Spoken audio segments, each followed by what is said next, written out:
Hola, everybody. How was y'all day today? Hopefully it was good. I don't know if this is crooked or not. We're just gonna go with it, okay? Okay. Cause who knows? Hey, hi baby. How was y'all day today? I've been cleaning and doing laundry and moving stuff around and trying to think of a design for this desk I'm about to build with a shelf on the bottom of it because this gotta go. I need to have these books off the floor. So my next project is what I've been mapping out today. I'm about to build me a desk and I'm gonna bring it in about 2 feet. So everything is gonna move over this way. And I'm gonna build some shelves in there and under here because all these books that's in front of my other books, they need a place. So they're not falling out and all of that because everything needs a place, as my mama used to say. Everything need a place. Hey y'all. So yeah, I'm about to build me something in here because this can't work. Think I'm gonna build me a little shelf to go around all the way in an L shape like this, about 36 inches. No, maybe about 24. But it'll put all them books over there on that wall. I gotta get this together. Cause baby, I do not like books on the floor. That drives me. And that's why I was mad when I first moved in here when the movers broke my dang shelves. I gotta get this together. Yeah, I don't like my books on the floor. It makes me feel some type of way. Hey y'all. Hey everybody. That's crazy that there's people in here, but the numbers aren't showing up. You said when you get to school or work? Oh, okay. All right. I like it. Is I love this color on you. Oh, thank you. It's one of my house outfits because I don't get to go nowhere, but I get tired of wearing. I mean, it's pajamas. It's a lounge. You know how they lounge? You can kind of go in between like that. hmm This is very weird. I don't know what's going on up there. TikTok, y'all is watching a little tough, ain't you? I must have said something that got to them, honey. How did y'all sleep? Did y'all sleep okay?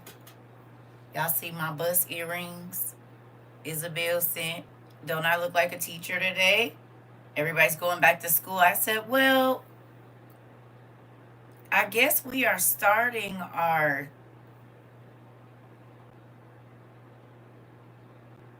10th season together, some of us. Right.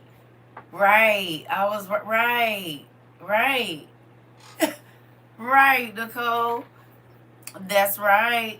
We going on an adventure. Anytime I'm wear these, we going on an adventure. As Marvin calls me, TT Miss Frizzle. Isabel bought me these alone. Well, I think last year, and I've had them. She might have bought them in 22. I don't remember. I don't know. Don't make me lie. But I said I'm gonna put my bust earrings on today, and I ain't been out in them place. But I got in the tub and said, well, we could, have a little bit of class because I've been moving around and moving stuff and finding places, and I had to come in here and just straighten up the books, and they ain't even all the way straightened up, but baby, it was mountains of books. Just it was a lot, too much for me. Can y'all believe? Thank you. Can y'all believe we going on our 3rd year? Can y'all believe that we are going on our 3rd year of this? This has been cool. Hi Queen. Hey everybody. This has been cool. You know, I'm grateful for this. It don't seem like it. It don't. But I'm grateful for what we doing here. I am. It makes me excited. It really do. Yeah. Something to smile about. Yeah, time has flown by. It definitely has. I thought I was going to do this about 6 months and I was going to be on to something else. And God said, well, I got a little bit longer contract for you. uh, mm-hmm. Yep. You said it's been an enlightening ride. Yeah. Mm-hmm. You said you're learning so much. That makes me happy. Did y'all think we was gonna be family? Y'all didn't think it. In the first 6 months or so, y'all probably thought y'all was gonna be on to something else and look at us stuck together like glue. We stuck together like glue. I figure we gonna take it easy today. Cause I don't know. I don't really feel like hooping and hollering. So I figure we play some trivia. We have not done that in a long while. And that's pretty easy for me. Are y'all up for some trivia? Y'all want some trivia? Cause that's about all I got to offer. Is trivia. We can do that. We'll wait a couple minutes and we'll do some trivia. Okay, that's easy. That's easy, easy doings. Thank you. I appreciate that. I, I took a look at my spiral books. Uh-oh, hold on. I'm missing stuff. I took a look at my spiral books of notes and books I bought and said, wow, we've been in this for a while now. Oh, so you're going over your notes. Time flies when you're learning and do. I done missed a whole bunch of people. I'm sorry, y'all. Hey, everybody. Hey. I be wanting y'all to go back over your notes. Because then you get, because we learn so much every day. We go over things. We learn new things. But it's good to go over your notes. That's why I be asking y'all, whatever makes your hair stand up, whatever things are, thank you.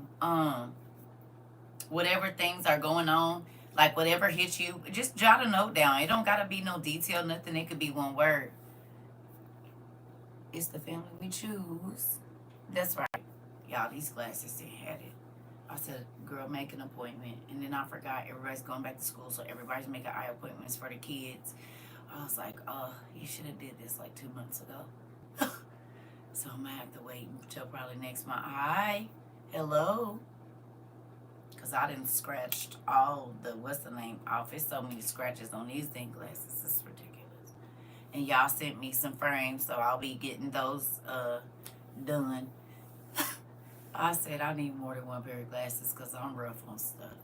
This is my first time ever having to wear glasses every day in my entire life, so there's that. I'm learning. Don't tear your glasses up. Don't do it.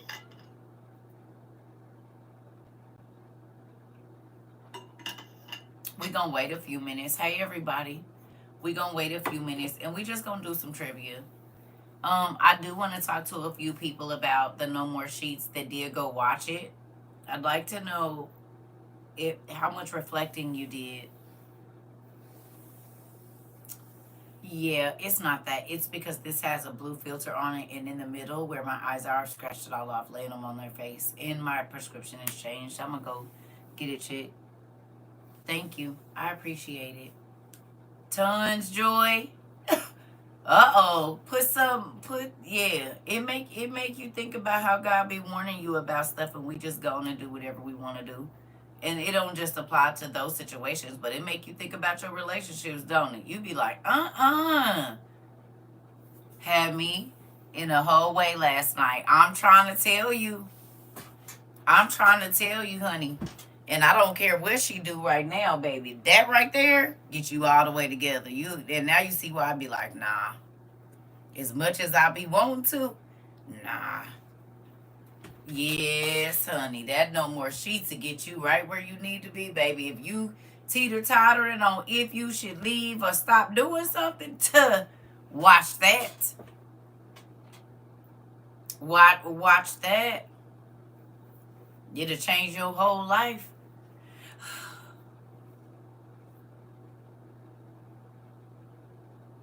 And just think, God had me watch that when I was 21 and read the books at 2021. Could y'all imagine when all my friends was out there throwing that thing back, baby? I was at home Talk about God, clean me up, Lord. And my friends, we 21. And I'm at home talking about fasting and praying. Baby, listen. Got 2 kids. I'm like, God, I want to do it right. I don't want to have a Leroy. I don't want that. I don't want to. It was difficult. But you know what? It paid off later on. Even though I didn't always abide by certain things, it did keep my mind from getting trapped in certain issues too. Like, nah, once I started seeing girl, queen, I did not want no Libra. I said, I don't want that. I don't want that. I do not want that. And two, it'll help you understand the weights that relationships that God don't want you to have put on you. I wonder what would have happened if he gave me. Oh no, you needed it. I mean, you can't worry about it. You just got it now. That's all. You said, listen, Dean. I'm trying to tell you. Listen, you were making sure to. You know what? I can't even say that out loud. It's still early. God dang it, Mari. Still making sure. You hear me? Cause no, I'm cool. It's on YouTube. It's on YouTube. I can't even say that. And see, this is why. Oh, Jesus.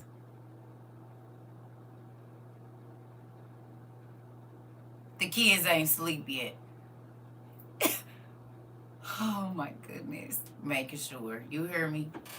Because listen. So, but also, to be honest with you, that's why it's been so easy it was easy in my 20s, and it was easy in my 30s, and it's been easy in my 40s. Just wild and uncensored. It is. That's why it's been easy to not continually engage in certain behavior, because I understand that I don't know how long I'm going to have to carry that weight. And I don't want to. You hear me? And being in relationships, especially intimate relationships with people that you are not married to, it can take your sanity. Don't believe me? Have a throuple. And what I mean by that is, be in a relationship that's in a relationship with somebody else. And baby, your attitude be crazy because your body is telling you, hey, there's more going on here. Because you got 2 or 3 or 4 or 20, or I don't really know how people be doing it now, but it be seeming like it be about 10 at a time. So then you got 10 people in your body all fighting to be in a space, and you wonder why you can't think clearly.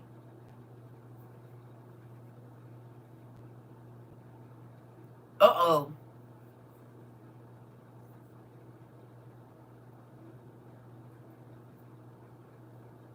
You wonder why you go a place and 3 of them show up? You mean that tracking device they all got on you?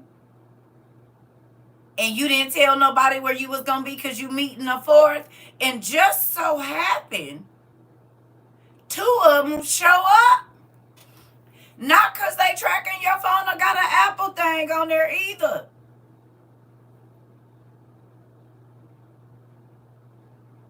You can connect. Listen. Wait till their eyes flip black on you. Wait till them eyes flip back black on you, honey. The eyes you used to love looking into. Wait till it ain't no white in them. See how much love you see then. You hear me? We gonna see it. How long you wanna ride or die. It won't be long once them eyes start flipping back. Black, excuse me. Once them eyes start turning colors and you don't see no white in them no more, oh, you about to ride and die. Don't worry about it. That spirit that is now taking over the body that you know so well. Thank you. Because you can only give yourself to so many people over and over and over and over and become a great liar and all of these things before them spirits take over you and that person ain't there no more. You're not going to get a long time doing that. Because every person that you connect with, if God does not cover your soul and you in sin, so they, okay.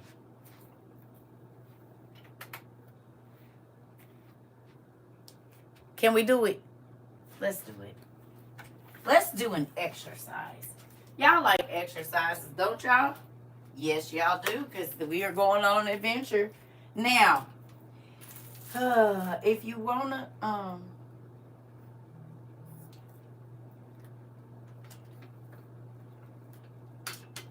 there needs to, thank you, Lord, for my new space that is bigger.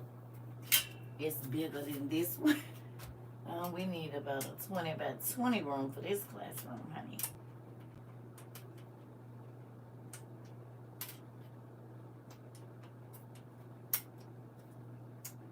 And this is always lower, but it is what it is. We're just going to go with it. Fine. We're going with it. Oh, 10? That is like so crooked. Wow.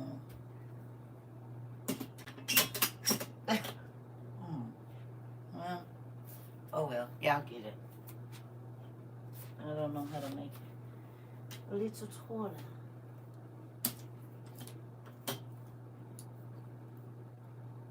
Is that gonna work? Boom. Yeah, it's good enough. It's good enough because we just about to do an exercise, so it don't really matter. Okay, here we go. Get your pen and paper, please, if you're able to, or your device that you write on. You're going to need it.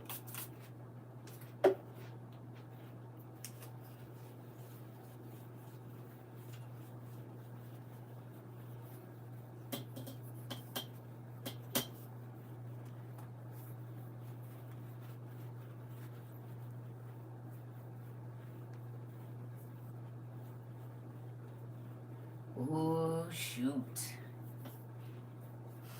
Oh, man. I don't know why y'all come back here every day, but y'all ready to do some math?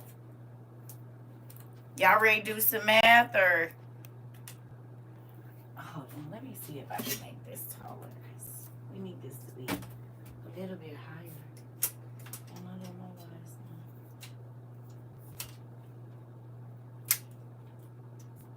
I think maybe one of the bottoms ain't on there or something. Let's go. Come on. What is the issue here? There we go. Maybe that's it. That's better. Okay, moving on. We'll just do it this way. So y'all can see. Is that high enough? Yeah, we'll do that. Okay. Y'all ready? Y'all ready?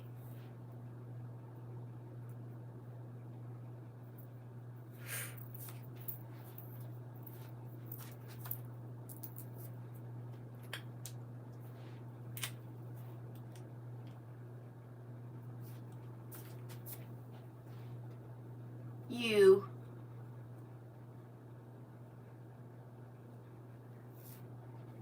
Can y'all see that? You. This is you.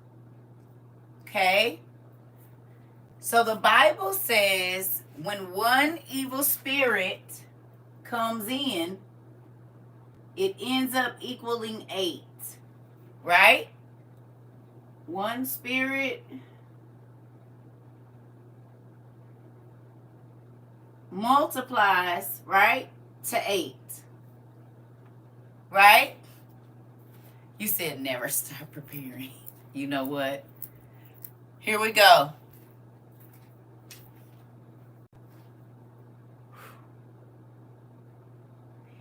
If each demon, right, can have up to 1,000 demons. We're going to say that's the common denominator, but we know or the lowest, whatever. We know, not the common denominator, but the base number, right? We know one demon brings 8, and each of those 8 can have 1,000 demons under them, right? Right? Y'all getting it? Can y'all see this?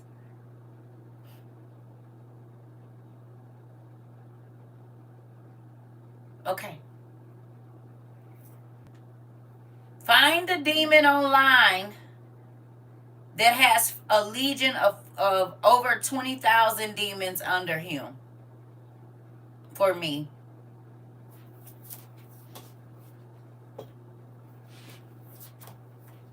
Is that better? Is that better?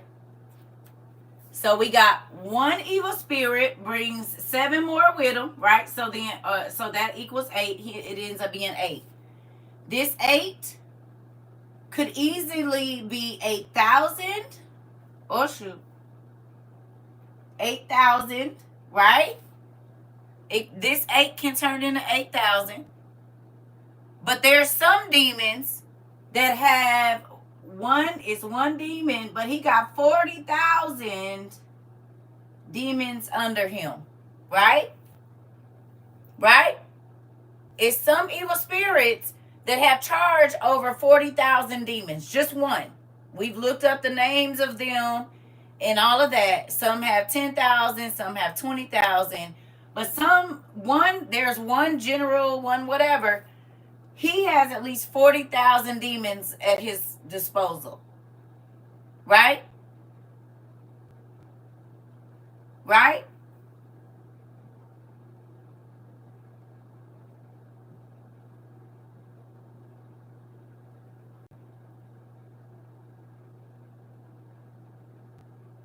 Okay.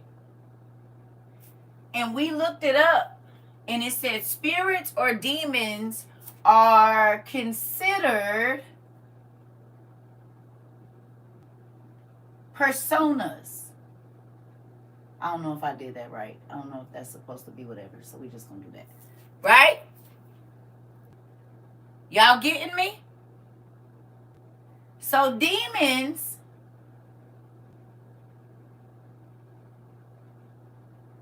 and personas are the same thing, or personalities. Y'all getting me?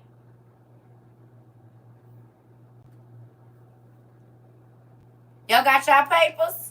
Why is this moving? Did I break the damn thing? Probably.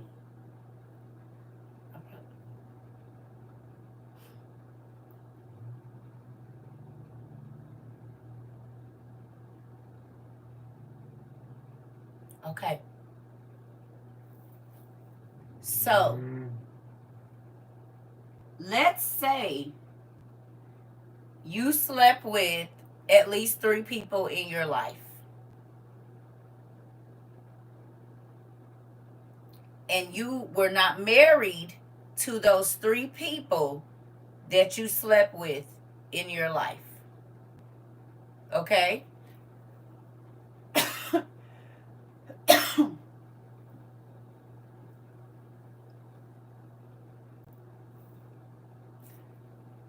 Y'all ready? Hello? Are y'all here with me?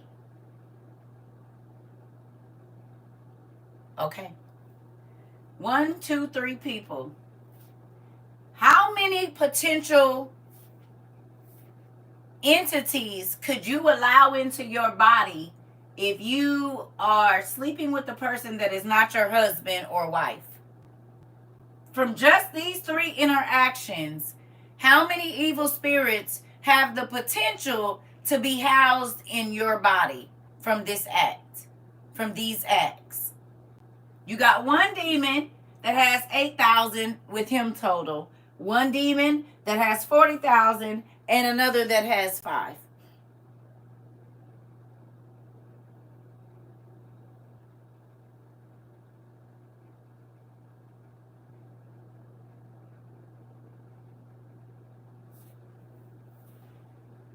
You said 53,000.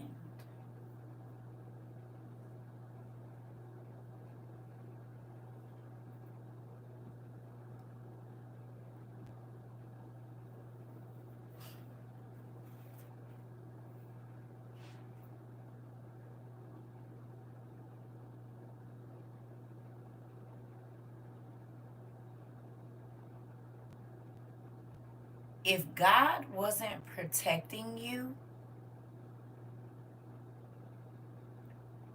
if grace and mercy was not a thing,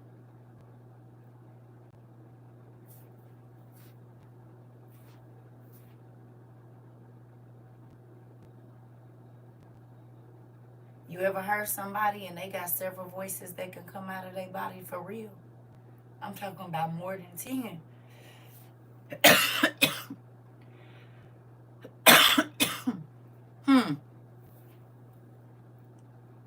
If grace and mercy and renewing of the mind was not a thing in just 3 sinful interactions, you could have a potential 53,000 spiritual parasites.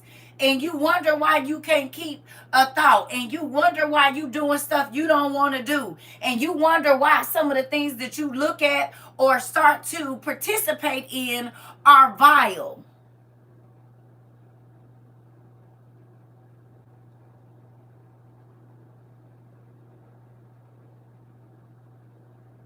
You wonder why people are mutilating themselves or they are hearing thousands of voices, hundreds of voices at one time. Interesting. If you got 53,000 entities speaking in your mind, I'd want to turn my ears off too.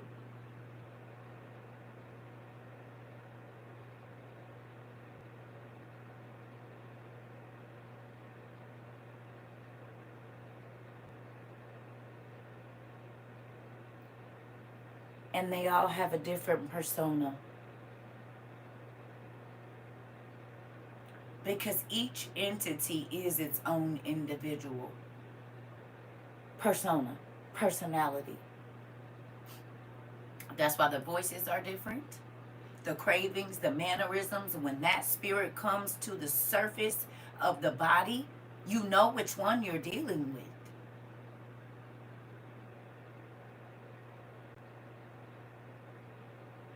So it's 15 minutes, 45 if you know what you're doing. Ooh, shoot.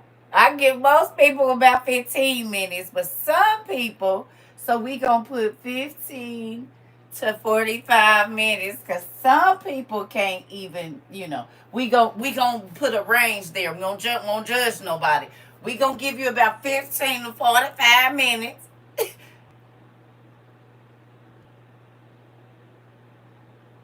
Most of them in about the 30, I say 27-minute range. We gonna put that in there for the common go, right? But in there somewhere you fit, okay?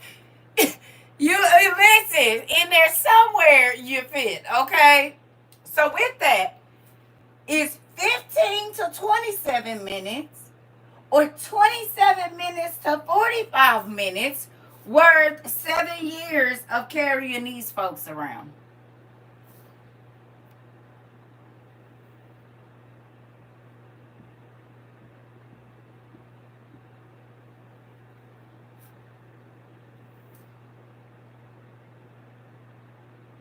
The shame, the regret, the whatever it is, the bitterness, is it worth it? For about 15 to 45 minutes?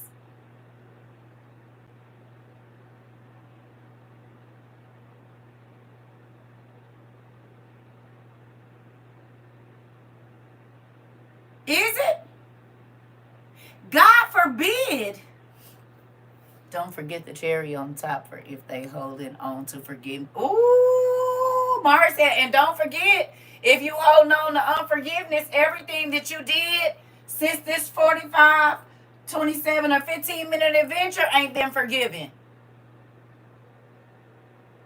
So if you haven't forgave them for how they did you, every time that you went and found you a new boo, every time that you lied, took some money, did whatever it is that God didn't like, you ain't been forgiven for none of that. If unforgiveness is on the top of that. You said it, Mari. It don't matter how many times you said, forgive me. God said, no. Don't ask for forgiveness and you haven't given it. So if you just saw them 3 times a year, right? But they seeing 6 other people 3 times a year.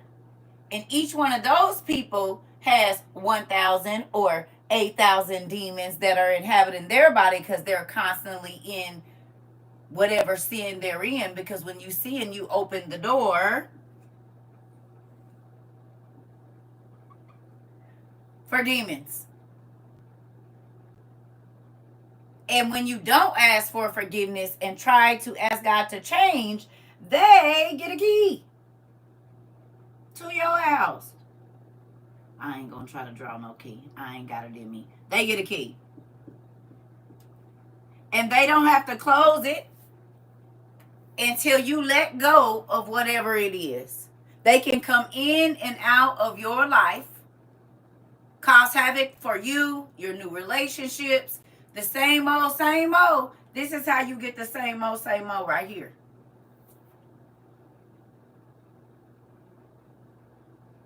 This is how you start to date one person and all of a sudden they start to act exactly like the last person. You want to know why? Because 9 times out of 10 you in sin when you are being intimate with them. Y'all not married. So the sinful door of the spirit that's been chasing you your whole life, you just opened it. The moment that you start to engage in intimacy with the person that God has not told you is your spouse, you open the door for the old spirit that went somewhere else. You ask God to take it from you. God, please take this hurt, this whatever. Okay? And the moment that you got yourself back in a new situationship, sin, it's like a tracking system to that demon that God removed from your life. And now there is a new vessel, okay? There's a new cup, right? And that spirit come right on around and say, oh, the door is open to both of their souls because they not supposed to be in this situation. So I can enter both of them if I want to or bounce back and forth between the 2 vessels. And you start to see patterns of the old person, right? In the new person, right? But you don't see it until you already in it about right here.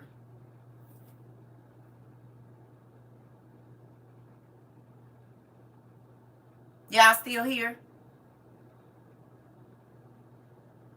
So you start to see all the same stuff. As soon as the door is good and open, they got to wedge it in there and they going to take their time. They ain't going to start right out.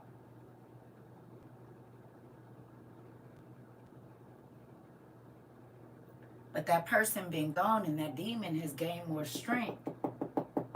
So not only are you getting the old guy back, you getting whoever he had before you and before you, or she had before you and before you. And you better hope that there's no mental illness in there nowhere. You better hope that the person they connected with is sound in their mind. Because if they ain't, you just opened yourself up for mental illness, honey. male or female. That's why you start to think about wanting to hurt people and drive around their house and look in their windows and stalk their page. Because you're dealing with a person, and now them spirits is whispering in your ear and making you paranoid and making you be a nagger. Oh, you said what now? You said what? Yep, just as my granny told me as a kid. Oh, Danielle! What is the side-eye for? Queen, I would appreciate it if you wouldn't teach the other students to side-eye me. I'm starting to see more of those red side-eye cats. I don't know. You used to be the only one, and the other students have seen you do it. And now they think it's fine to do. Wow, Auntie, this is very needed conversation. I was starting to feel lonely and was just wondering this last night, baby.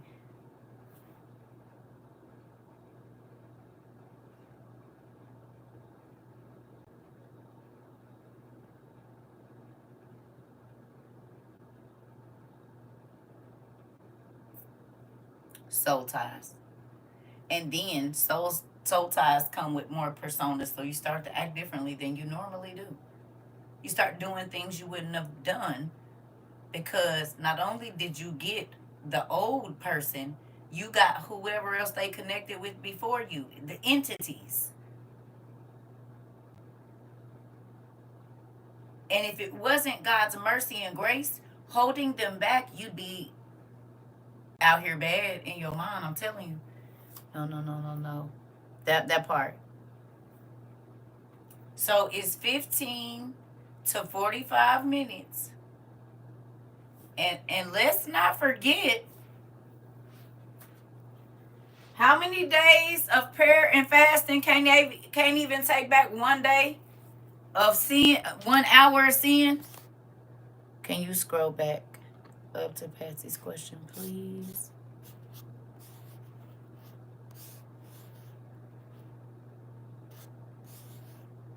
Can you get demons if you're being faithful to your spouse, but they aren't? Normally, God protects your spirit. Normally, He does, but anything is possible. Because you got to think, whoever your husband is connecting with, because you're one with him, you become one with that person. This is why you can find your car at their house and all of that, because your spirit is literally one. And this is why, if you have multiple partners, you start to not think clearly and of a sound mind, because your mind is now mixing with all of these people. So if your spouse has cheated with 5 people, if you start to feel like you're going crazy, that's why. If you start to feel on edge or you're doing things, it's because you connected not only with them, but with the other person too. Spiritual connections they entwine. They entwine. And this is why I tell y'all, if they got other people, I'm going to bow out, babe. I'm cool. Because I can see when I go to sleep. So it's really hard for me, because it ain't just a feeling. I literally didn't just watch you blow this girl back out. Oh, no, I can't do that. I'm in the room, so no. And it ain't been wrong yet. I done told them what the beds look like. Everything. You hear me? Told them what the woman looked like. Vegas, wherever they was at. And I didn't even have to know they was out of town. Called the city and everything. You hear me? That's why I'm playing. Because who got time to be trying to go to sleep and see that? I don't want to see that. I don't want to see it. So I just don't. I don't want to see no visions. I don't want to see nothing. But that's how God set it up to be with your spouse. You're supposed to be able to see what they're doing, so you'll know if they're in trouble.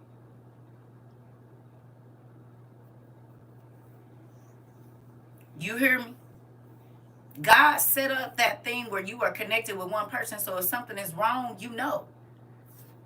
Same had a whole dream about them and shook the hell out of them. Yeah. I don't play, and that's why I don't waste my time. Yeah. Spiritually seen, honey. Yep, and I'm grateful for it too. You hear me? Because it's done kept me from being in situations like, yeah, no. Tell them all of what she looked like, what they was doing, what her covers looked like, what her bed looked like, what phone he had, what clothes he was gonna have on. And the crazy thing, when I told him that dream, he hadn't even done it yet. Literally, it happened about 18 months later. I said, ooh, shoot. God even told me the young lady's name and everything. It's not a game. It's a real deal Holyfield around here. So then I ain't even about to play with I don't even want no parts of that. It ain't gonna do nothing but make me sad. So nope. You could keep it. So be mindful. You're not just getting a soul tie. You're getting tied to spirits that have been wanting to be in a hot body for a long time.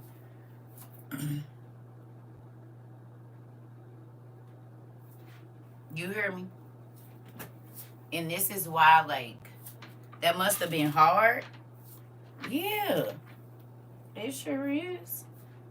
Not hard like, oh, I'm crying and boo-hooing. Hard like, I want to fight you and I want you to get away from me, but you have to try to play me like I'm crazy because you couldn't believe that I could see it. Don't play in my face. That make me want to hurt you. Tell me the truth, dear Dad. Please keep CERCA out of my business. Love me. I heard she be looking in my room.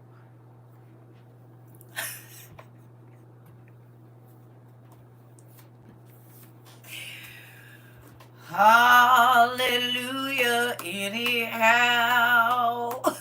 Never gonna let these people get me down. Listen here, I don't know what to tell y'all. Yes, she did. Dear Dad, please keep CERCA out of my business. I heard she be looking in my windows. How do you get rid of soul ties?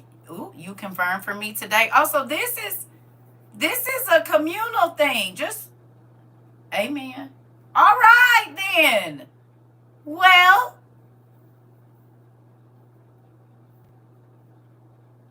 why y'all didn't say something? This is why we've been having these conversations. I see what our dad is leading up to, because all of our conversations, it's so crazy. When right before I got on here, he said, "Say, ask about the no more sheets thing," and I'm like, "For what?" And so then I wasn't gonna do it. Daddy gonna reveal your secrets anyhow. Come on, okay? Battling this in my mind now. Okay, got it. Okay, so you said, "Child, we trying to get delivered." What you got? What? Tell us what to do. Okay, so that's crazy. He be knowing. I was like, why? I mean, okay.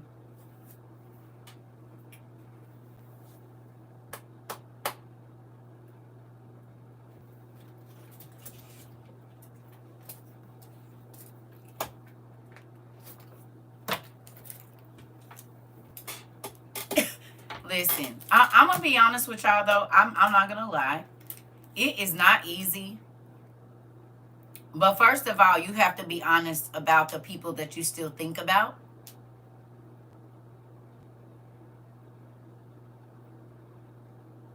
Gotta be honest. You gotta be honest with God about where you let your mind go. If you have to see that person to get to a certain space, even though you got a partner,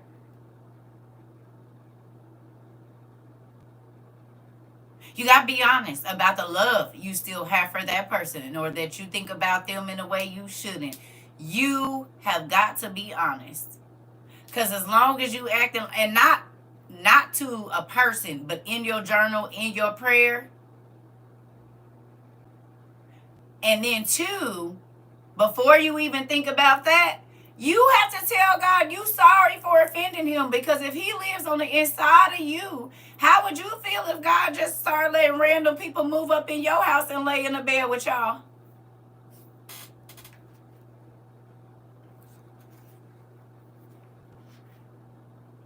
How would you feel if your spouse or the person you're dealing with, You came home and whenever they felt like it was somebody in y'all bed, in y'all bathroom, in your drawers, and in your stuff.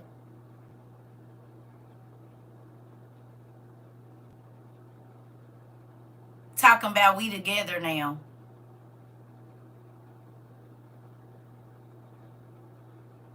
You said all up in my business. Ouch, ouch, ouch.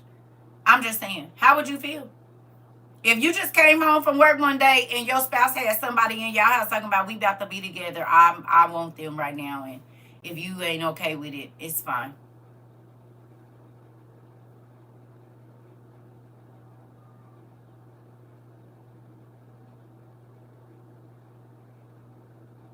Hello? You said game over, Michael, on death row. Confused because who is this? Okay, let's get it out.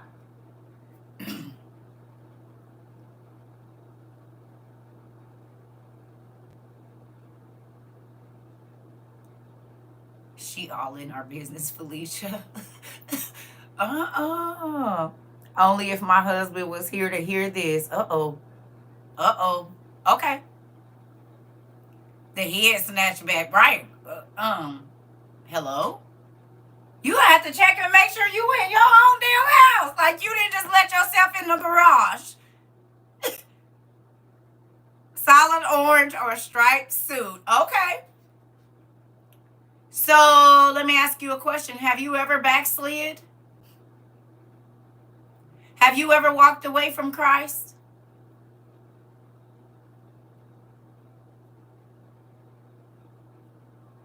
And did your own thing for a while? Made your own choices? You're going to do what you want to do. If you want to have a boyfriend or a girlfriend, whatever you want, you going to do it. Even though you know it's fornication and you shouldn't be doing it. So you went off and you played a whore. Even though God loves you and he's been good and faithful to you, you went off and you ran and you played the whore. You can hoarder your job, you can hoarder your church, you can hoarder a lot of different places, your friends and, your career. Because you treat that better than you treat the person that's married to the backslider, to the sinner that gave his whole life and let his whole blood run down in the He said, look, I'm going to stand at the back of the class today. So you don't want your spouse or the person that you have dedicated your life to and dedicated your loyalty to just bring a random person home, but you can do it whenever you feel like it with whatever and put that in front of God and tell God he just going to have to deal with it.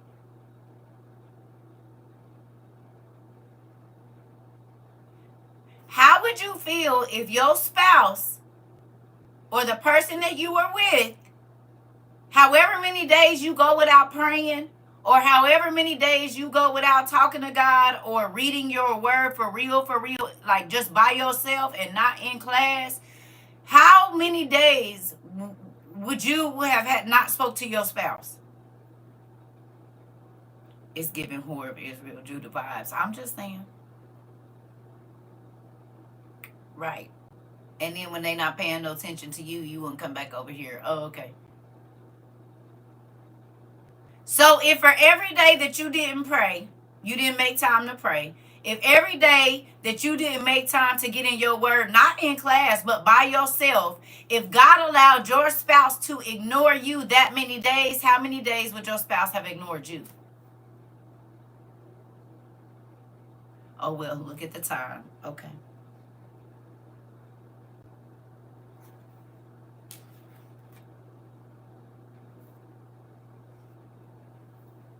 Remember I told y'all sometimes God will let people do you the way that you, not the wheelchair. Listen, you know how sometimes I told y'all God will let your children and your spouse treat you the way you treat him so you can understand. Twiddles thumbs. You said, well, ouch, that hurt. Hold on. Wait. Oh, are you complaining about your spouse not listening to you? You complaining about them hearing you but not getting up and doing it? Like, God, I try to wake you up to pray and you say, I'm going to do it, and then you get started on your day and you never do it.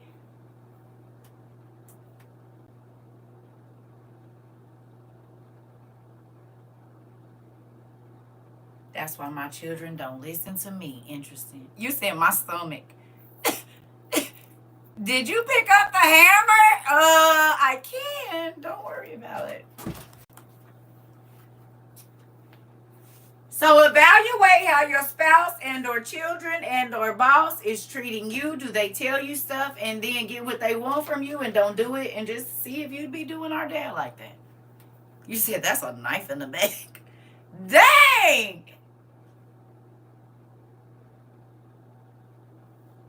Now you going too far. Uh-oh. May I go to the nurse's office, please? I don't feel well. I'm just trying to tell y'all how we do. You said white meat is showing. Okay. Yeah. Yeah. Yeah. You said you cut me from ear to ear. Uh-oh. I've been telling my daughter, I tell you one thing, and you just do whatever you want. Oh! Oh! Oh!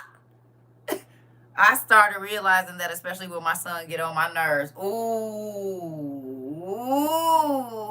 You said we don't be doing that right all the time. Uh-oh. Uh-oh. Y'all don't be doing right all the time. Come on through, snatch us ball and whoop us in the streets, and we'll. Why are you saying come on through, snatch us ball and whoop us in the street? You out here being fast. Mike, I'm about to go ahead out. Oh, okay. Oh, okay. I've been listening while working, but you just, what you say? You just stabbing my back. Oh, shoot. At least y'all get it as a group. I got it by myself. Y'all get to hurt together. Y'all can pack each other's wounds, baby, because, honey, he was getting me all by myself. Let me make my hair appointment. I got to cover these snatched edges. I never thought about it this way. This blows my mind. So this is why my son talks back and catches an attitude. Yes. Uh-huh. You said I'm getting back in alignment, though. You said, look here, I can't do this. I'm not gonna be able to do it. It's a real thing. And you'll quit complaining about how people treat you. You said, that part. Not cartwheeling to the corner. You said, I see the circle of life. You said, excuse me, I'll be back. I need to go to the restroom. Is this the new Trivia D? Yes, it is. Let's talk about you for a moment. Because I guarantee you, when you start to look at what you're complaining to God about and then put yourself in that shoe, you'll be quiet because he been tapping you on your shoulder. He's been repeating things to you, and you just be like, I don't got time. I got other stuff going on. He tell you get up, then you be mad when you're arguing. Well, he was telling you to get up and pray because he saw the spirit sitting outside y'all door, waiting for y'all to open the door or at the end of your bed, and you didn't get up, so then you couldn't thwart off the devil. You had to run right on into the trap.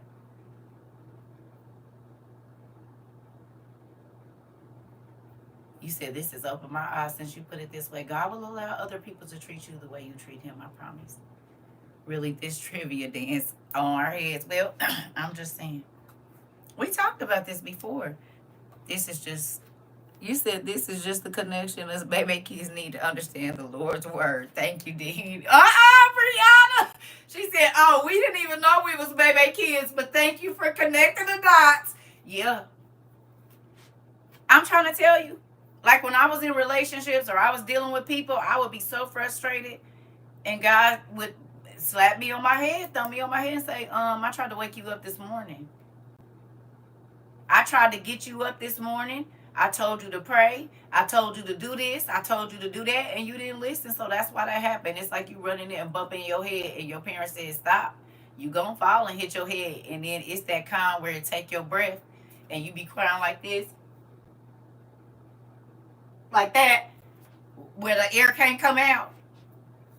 You said, oh, wait a minute, my heart beating fast. I bet you if you check the way that you address God and listen to him,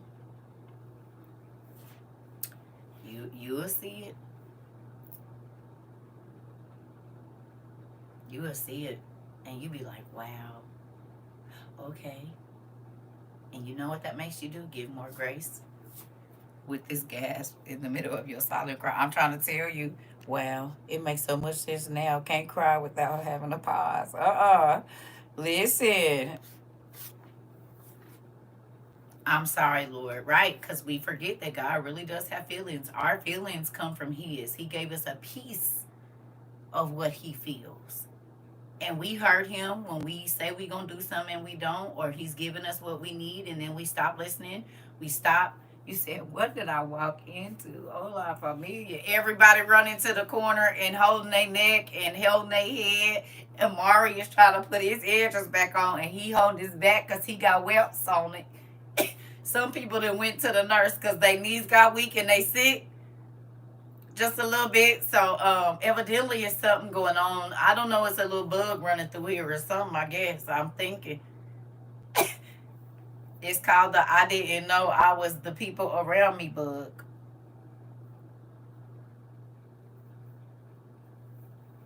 You might want to get checked. I don't know, or put your mask on.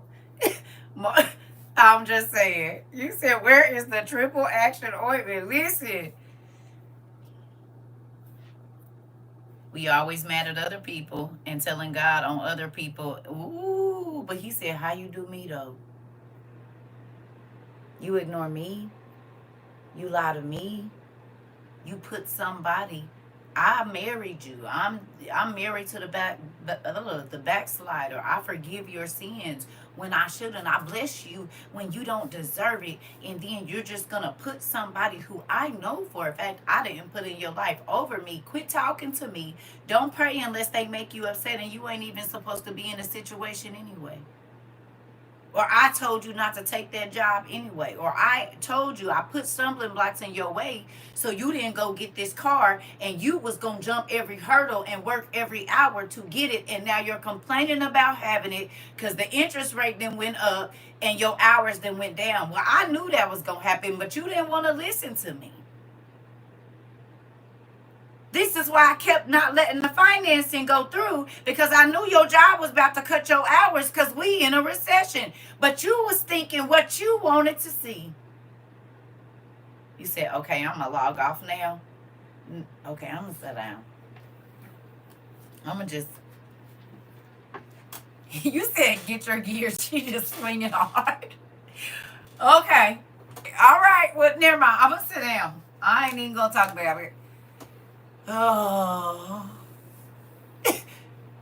never mind. I'm just gonna say, I mean, it's a lot of stuff God be warning us about, and because we want what we want, just like our kids. You said I'm gonna catch a rewatch.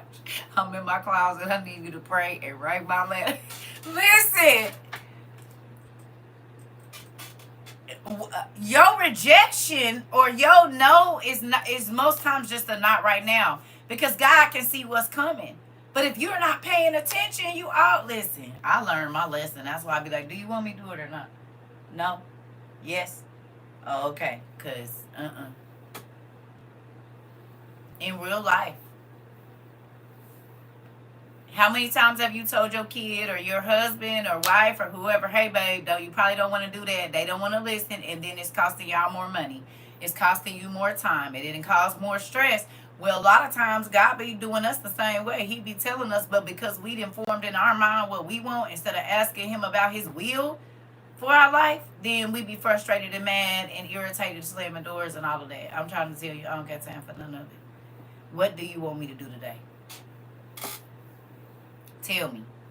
Who you want me to talk to? What do you want me to read? What do you want me to cook? Because I just noticed when I listen to you, my life is simpler. Not saying I don't have no trouble, but it be simpler. Y'all be giving God too much lip service? No, then you can talk about it. This is something that someone might need to hear. I'm someone. Uh-oh. You said, keep talking because somebody need to hear about me. I'm somebody. I'm someone. Me. Back here in the back. No, it's the thing, y'all. All jokes aside, walking with God in the beginning and when you're transitioning is something difficult. It is because you're so used to going in your own way. It's like a kid that's used to kind of eating all over the house when y'all first move in or whatever it is, and you start seeing that they just dropping stuff. So you're like, okay, no, you're gonna have to sit at this table. And at first, they be trying to get down, be wanting to fight you. No, you can't walk around and eat because you make a mess. So you gotta sit over here. But over time, they'll get used to sitting there, and it's just going to sit down and eat because you're not getting your plate until you sit down to the table. You hear me? So it's a training process. But you have got to get up and ask God. Like, don't think about what you want to do the night before. Ask God, God, let me do what you want me to do. I promise. Listen, I'm trying to tell y'all. I didn't always listen. But at 20 years old, I started doing this. Because I was going through so much spiritually, and just, it was so many things happening. And I just felt like I kept hitting brick walls. And I was like, okay, this is stupid. So what I'm going to do is,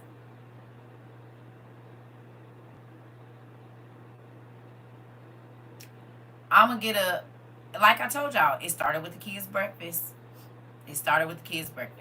And then it went to their lunch. Simple things. And I would make it, and it ain't that I couldn't cook. My kids are just picky as hell. I don't want cheese. I don't want this. And I'm like, man, listen, I done made these sandwiches, and y'all, okay, what do you want to eat? So then I start asking God, what do you want me to cook today? Even when I was married, I did this. And when I tell you, they used to be like, oh my God, this is crazy. And I just smile like, thanks, Dad. He'll tell me to put a little pinch of this or a little pinch of that, making new things, all kinds of stuff. And I didn't have to worry about nobody saying they didn't want to eat this, because even now my kids is picky. They still picky. They like me. I mean, I'm picky too. Certain stuff I ain't gonna eat it. Texture, I get it. But when you trying to do that for 6 people, you heard me. You be like, listen, just eat. So I just started making something that everybody like, to where if you on your whatever diet kick or whatever, it's something in here you could eat on this tray of food or whatever is going on. But even with approaching my ex-husband and how I would deal with him, like when I showed y'all that we used to write in a journal, these were all ideas I asked God, because I'm like, I need something. Because I'm trying to communicate. I'm trying hard to communicate with him. I don't know what to do. I've never been married before, so I'm trying hard, because I've counseled a lot of married people, so I'm like, okay, I know communication is a big thing. So I tried hard for that, but most times when people are dishonest in most of what they do, they don't ever want to talk to you.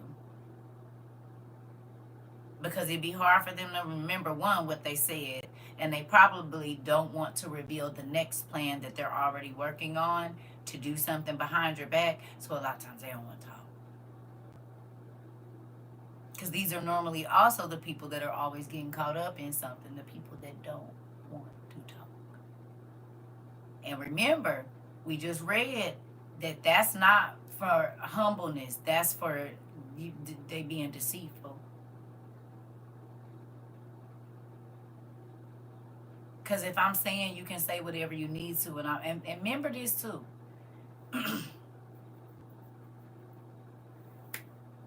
I used to close my eyes, and I would tell my ex-husband to close his eyes, because facial, movement can make you, like, say y'all talking and you sitting back like this, but if they start frowning their face up and you can see it and you hearing their voice, instantly you sit up like this, because you're now feeling defensive and you feeling like you might have to, whatever, right? I started closing my eyes. I'm not ignoring you. I just want to listen to everything that you have to say, and I don't want to look at your face just in case you frowned up. I'm trying to hear you. I will close my eyes in a minute. I'm not ignoring you. I heard everything you said. I am taking it in, but I want to hear you. Oh, you ignoring me? No, because the way you frowning your eyebrows up, I want to punch you in the middle of your forehead. So I'm trying to listen. I'm trying to not watch your body language, how you keep getting up on the edge of this couch, because that make me nervous that I'm thinking.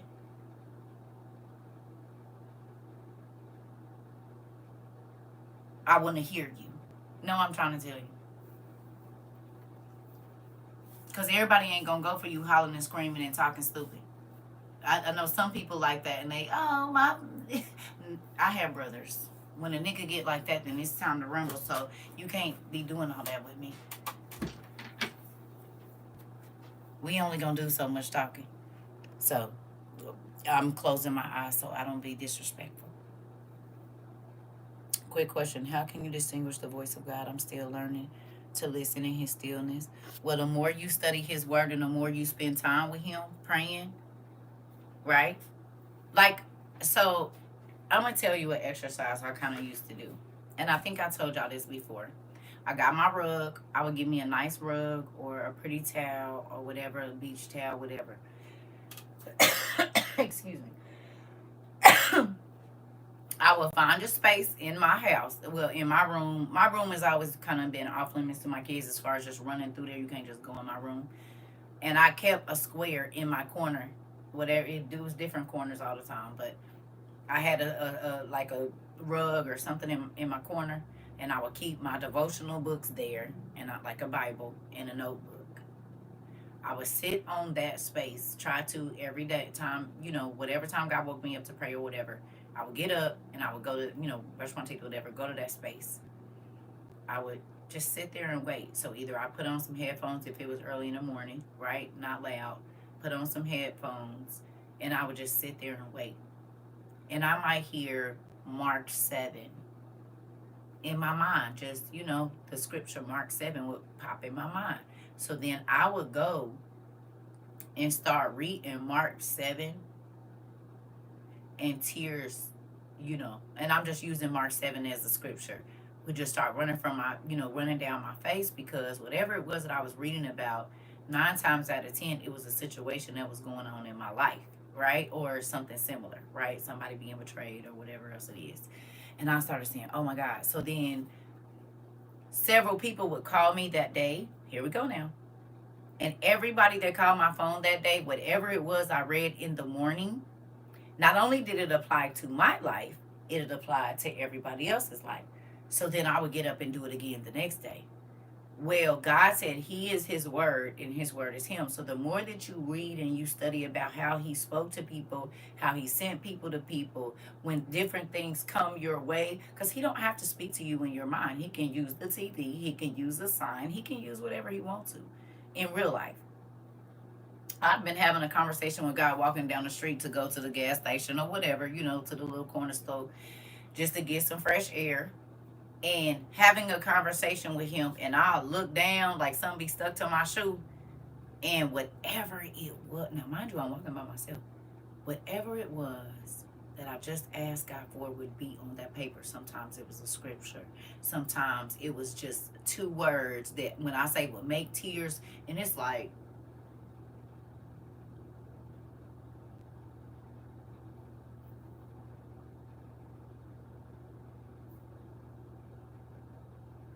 so you listening? Okay, right? I promise you, I used to get up and say, okay, Dad, I put my headphones on and put my gospel music on and say, I'm going to let you minister to me. So I just start one song and then hit the radio. And when I tell you every song, I don't care if I ain't never heard the song before, but I listen to the words. Every song that would come across, I don't care if it was 3 hours that I was listening to that music, wherever my thoughts were getting ready to go or where they were at, that music would be ministering to whatever the question is I just asked God in my mind or what I would write down. And I was like, okay, this is crazy. Like, he started speaking to me through so many different ways that I knew he was here. I'm like, okay, so it don't gotta be like an audio voice, like a voice that you hear. It could be through songs. It could be through scripture. It could be through your devotional page. It could be through a number of things, but you have to ask the questions. You see what I'm saying? You have to ask the questions, but ask and then wait for an answer. Don't just assume because he don't answer you on Tuesday and you ask Monday night that wait a minute. Just wait. Yeah. So it's not just one way that you hear him. Because he talked to everybody in a different way. Some people he talked to them only in dreams. Some people he talks, you know what I mean? You can't miss nothing he got for you, pumpkin. You're not gonna miss it. Y'all be thinking too hard about it. Okay, do me a favor. Can y'all do this? For the next month, don't get disrespectful. But for the next month, just talk to God like your friend. Not Holy Father, all of that. Just talk to him like your friend. Be respectful now. But instead of all of that other stuff, just however you would talk to your friend about whatever it is that you're going through, talk to him like that. Like, while you in the car like that, can you believe they did that? Yeah, man, that's crazy. Yeah, so what you think about it? And I know it sounds crazy, but when them thoughts start coming to your mind and people start calling you or he start telling you stuff, and then you be like, oh, you was listening to me. I realized I don't be talking to myself. It be him. So I know what you saying. Come on, Jace. He be sitting right there. That's why I be like, okay. My ex says me, who you talking to? You know who I'm talking to. So why my stuff always getting answered and yours ain't? Tell me that. Why is you still scraping for everything because you whatever, and you will hear me in here with my headphones on? I don't even know you standing behind me. I'm washing dishes or cooking, talking to God. I don't even know you behind me. You will hear me because he's like sneak around like a cat. He's sneaking around trying to hear or whatever, listening over vents and all of the weird stuff, whatever he's doing. Well, you ain't doing nothing but hearing me talk to my dad, but then it'll show up at the house or he'll make you bring it here. And then you be like, oh, whatever. No, oh, whatever. You heard me praying for it and God put it in your way to bring it to me. I used to tell him, instead of you trying to weave all these webs of dishonesty, all you got to do is ask. He said, you ask not because you have not. And when you ask amiss. You ask to stun on somebody or you ask for whatever. He was like, but I'll give you whatever you want as long as you trying to get to know me. I like it when they say that. You said what? You said all I gotta do is get to know you and I can have whatever I want? Oh, babe. So what you like? Tell me.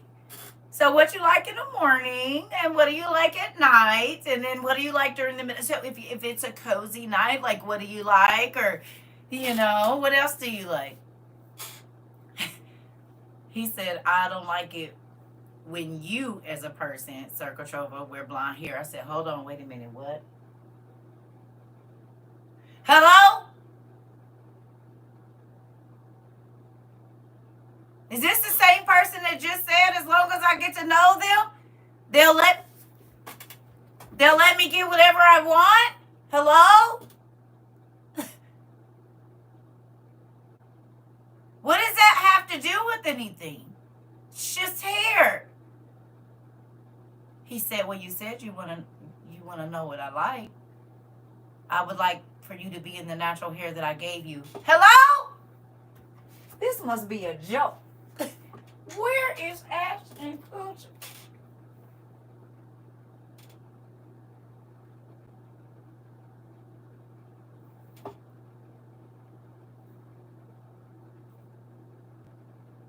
I don't even understand what that has to do.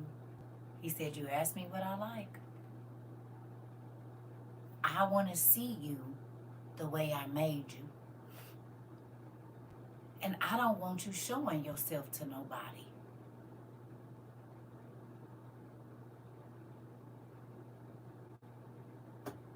But you made me. I mean, definitely you made this body for me to put these pants on. Have you seen me walking my 7-inch heels? I mean, and give me a cow neck sweater, baby. You gave me the... He said, yeah, but I made it for me until I give it to somebody. I thought when we were having this conversation that you were just going to be telling me about all the wonderful things that I was going to be receiving as I got to know you.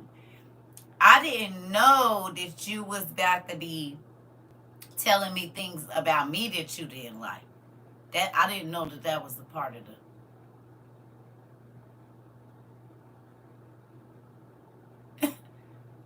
I thought I was going to get to stay myself and just be. He said, oh, no. No, little mama. I want to see your natural beauty. I want to see you how you how you came out. I want to see you just natural. I want to see your hair and I say, have you seen my hair? I got a post roll ponytail. Of course you don't want nobody to see me like that. He said, I do.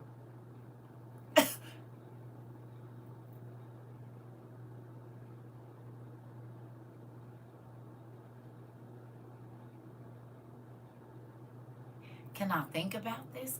Take all the time you need. How long do I have? I'm here whenever you're ready. Okay, because I got a hair appointment, honey, and I'm about to get this blind slave to the gods. God, I'll come back next week. I'll let you know something next week.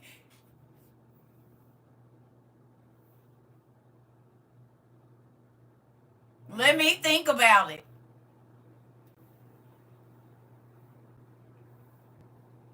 That's a hard decision.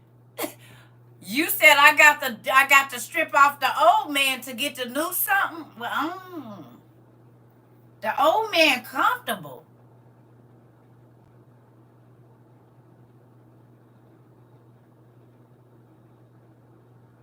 Now get this.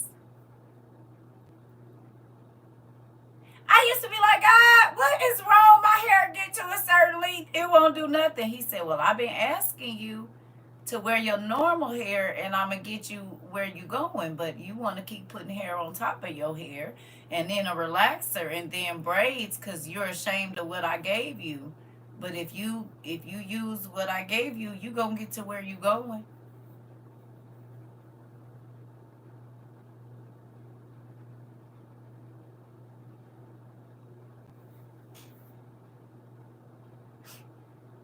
So I'm supposed to go out here looking like what? Florence from Good Times? Ain't no curl. What?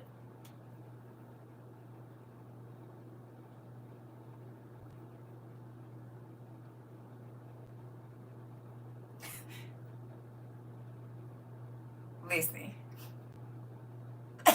I'm trying to tell you. And I didn't have no edges. They was there, but they was skin so thin. You hear me?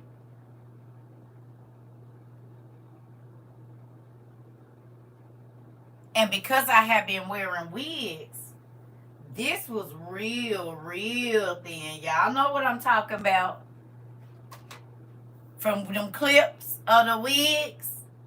And then getting that braid right there and pulling it tight for the sew-ins. Y'all know what I'm talking about. Don't act like y'all don't know. Y'all know what I'm talking about. So you got to put your little weave in the back of there to make it stay. Because if not, it's them braids going to slide out no matter how much they done tied it down.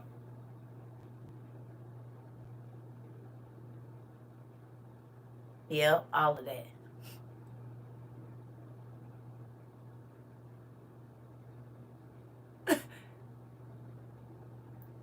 Listen, you said I ordered some human hair and now I'm regretting it. I'm sorry, Pumpkin. She said, Auntie Dang, wait a minute. I just ordered my hair and told it to be here Thursday. I'm sorry, babe. Listen. Ooh, no, Felicia. Listen. But God was asking, he said, you want to know what I like? I want to like the person that I made you to be. I like what I purposed for you and not what you purposed for you. And that's a hard pill to take. But I tell you said it does. My locks grew my hair out a lot, I'm trying to tell you. Or even if you just rocking your natural curls or however you do it, God gave you and I get it, everybody work and different things, protective styles. But I'm gonna tell you something. Most of the stuff that God is gonna ask you to do when you're trying to hear is working on you taking off all of the distractions That could be friends. That could be a job. That could be the little hookup you have every once in a while. There be a lot of stuff in the way. And we act like we be waiting on God, and he already done told us to move that stuff out the way because he can't come over there. It's too much stuff in the way. You got all this stuff cluttered. He trying to get to you. But it's some stuff you're not going to get rid of because it's always been around and it's comfortable for you. And you've had it a long time, so you don't feel like you should have to get rid of it. And he like, well, it's not enough space for me. It's not enough space for me.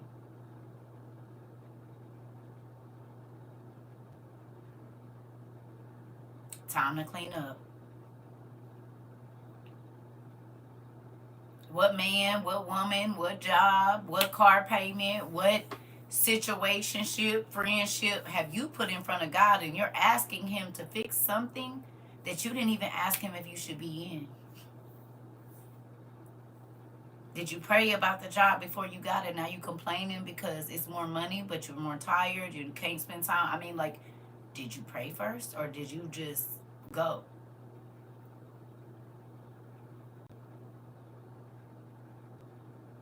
Because whatever allows you to not spend time with God, like at least 30 minutes a day, that's what you put in front of him.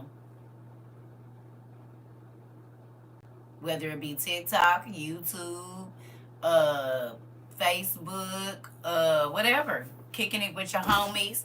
You will spend 30 minutes and go visit somebody and just stop by their house and chop it up for a minute. But you won't spend 30 minutes in the beginning of your day. You said dealing with this. And listen, you're about to make me jump through this phone. Dang. Hi. I love you. Yeah, it's some people that talk about they want to jump through this phone, and then they talking about they got to go to the nurse's office. Be careful. It's a bug going around. The bug is called I gotta change myself. Listen. I kept getting rashes on my eyelids, and he told me I had to stop wearing a lot of makeup and revealed that vanity was a big sin for me. Oh, baby. Oh, baby. Girl, I know you ain't lying. He will bust you in your head real quick all the time. You hear me? I'm telling you. I'm telling you. I'm telling you, baby, listen, he'll strip you good. I've been wearing nails, baby, since I've been wearing nails, honey. I got whole carpenter hands now. I only wear eyebrow, lip gloss, eyelashes, and nails. My nails was the thing for me. He said, none of them. I said, but I got a whole books up. He said, that's fine. Now, if I put anything with acrylic on my hands, my eyelids swell up. I don't got time for that, and I don't have time to be looking like a blooming onion on my fingers for no nails. This is the most natural I've ever been in my entire life. The only thing fake on me, as far as additives that I can put on all the time, is these eyebrows and all that. He ain't let me. I got whole regular fingers. I have a whole. I showed y'all my bucket. I showed y'all. I have a beautiful bucket full of all kinds of polygel, all the colors, all the glitters, I can't do nothing with it but walk past it. I got regular fingers. I can't even put on press-ons. Girl, that polygel had my hands looking like a blooming onion. Lash extensions for me. He puts stars on my eyes back to back and told me to stop. Uh-oh. Uh-oh. Uh-oh. You said uh-uh. He said, I bet you don't. Ah! He said, I bet you don't. You'll not be batting them eyes at not a soul. You hear me? Not a soul. Listen. That's why I ain't put on no nail polish, no nothing. Yep.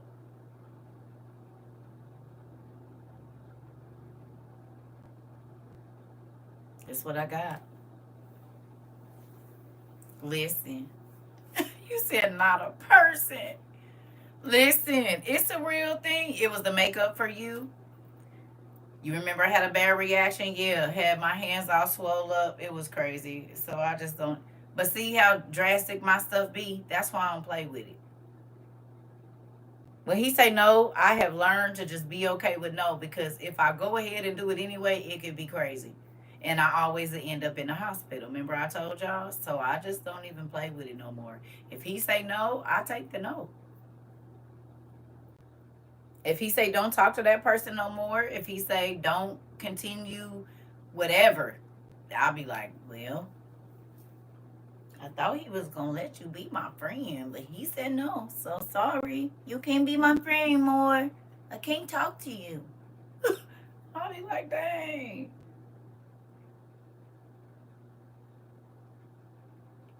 In real life, and it be making me sad because I'll be like, I told him today. I said I'm a whole modern day hermit, not a hermit, but a monk. In real life, I don't see nobody. I don't really talk to people. Like, it's a real thing. He got me up in a monastery, nigga. I don't even get to talk to nobody.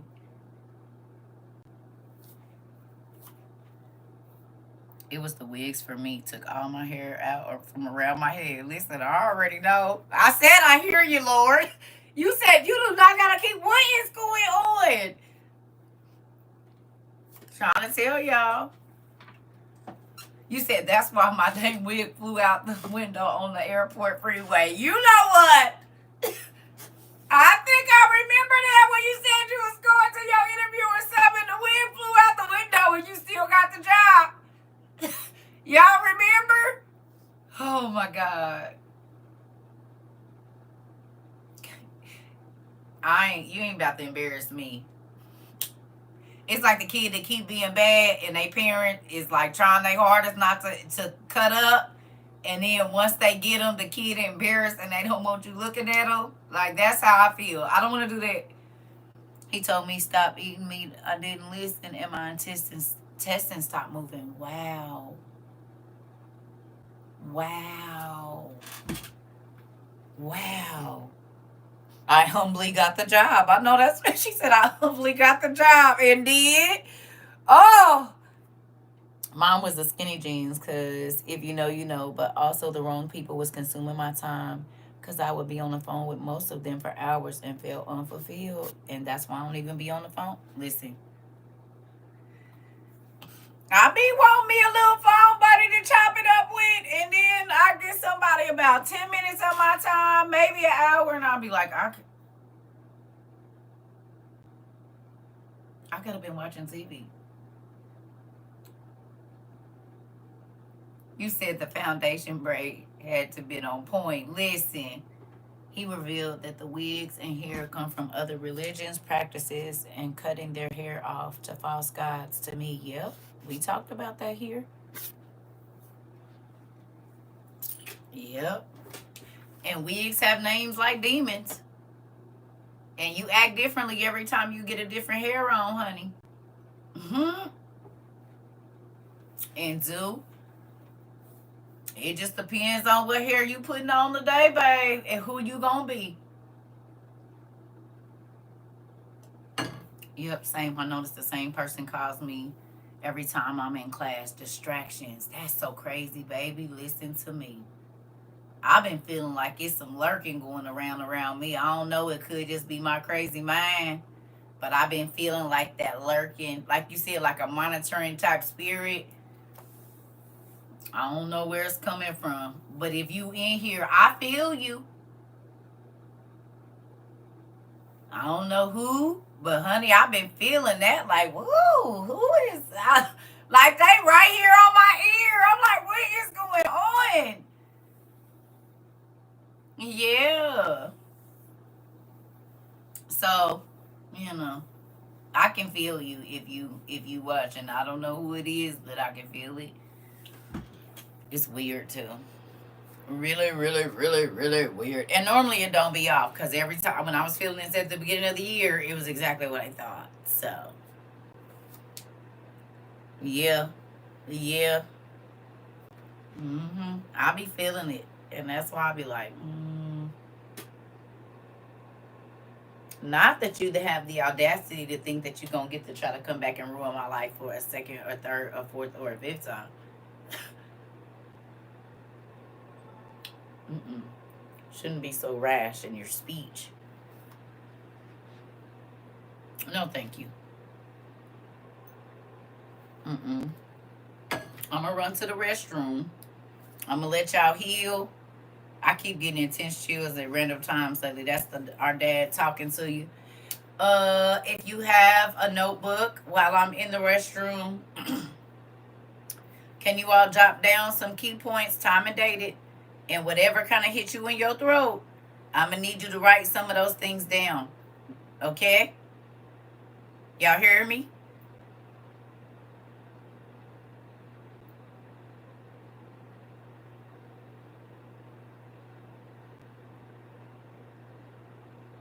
Okay. Whatever was hitting you in your throat, those are the things that God want to talk to you about. Okay? Whatever was hitting you in your throat made you feel some type of way or whatever. Whatever realizations you've come to or epiphanies that you've had during this time, just journal it real quick. Y'all got a few minutes because it's important. Whatever stuck out in your mind in this class, you have to write those things down because those are the things that he wants to talk to you about. He wants to talk to you about.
Alright, y'all. Sorry about that. I gotta remember, I need to clean out my diffusers because I'll be letting water sit in them, and I think that might be one of the issues that's going on. But they also haven't come and fixed that piece of that wood in there, and you can kind of smell the mold in this other bathroom. So them walls are still wet, and I'm not doing it. I was gonna do it, but I ain't. They can do it. Y'all right over here? Everybody okay? Y'all still journaling? I'm not rushing y'all to stop writing either.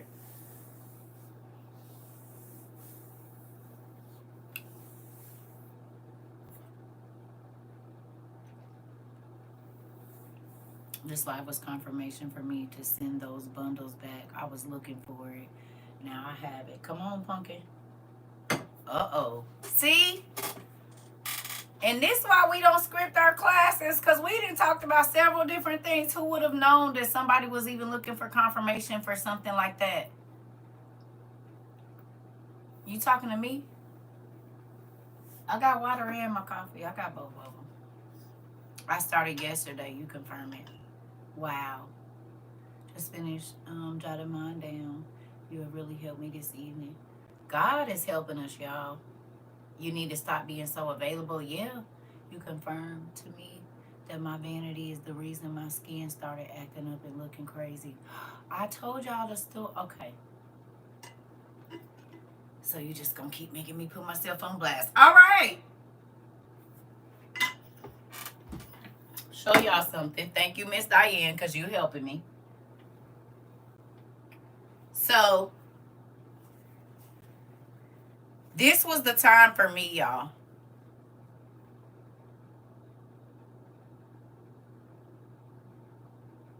You hear me? It was at the height of my modeling career. You see my hair ain't blonde right here. Okay? When he started stripping me, baby, I was at my prime. What do you mean? What do you mean don't do it? I'm walking out with what I want. Do you understand? Wherever I went, I was going to get what I wanted. People gave me free stuff in the stores. Women, everybody. Where I went, I got what I wanted. And I didn't have to steal or nothing. This is when he starts stripping me, y'all. For real. I would get home, take these tracks out, and I didn't like what I saw. He said, I don't like what I see either, because you know, your outside is great, but what about that inside? I'm telling y'all. And at this time, whatever I wanted was being offered to me. Do you hear me? Trips. You want to go to Hollywood. You want to be, I was supposed to be in music videos and all of that. And God said, who you gonna choose?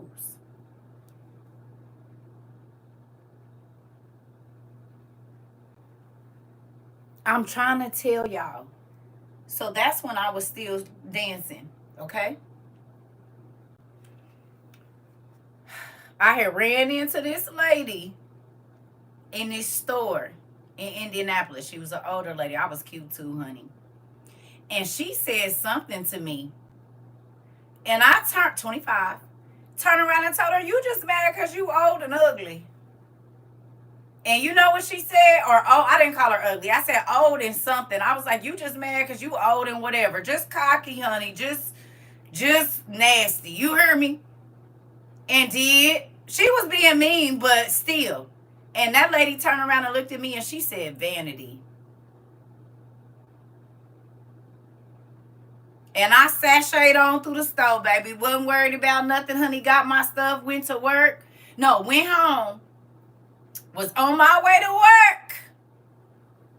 On my way to the trap, baby. Had on all white, looking like an angel, because I know that black light gonna hit this white every time. You see what I'm saying?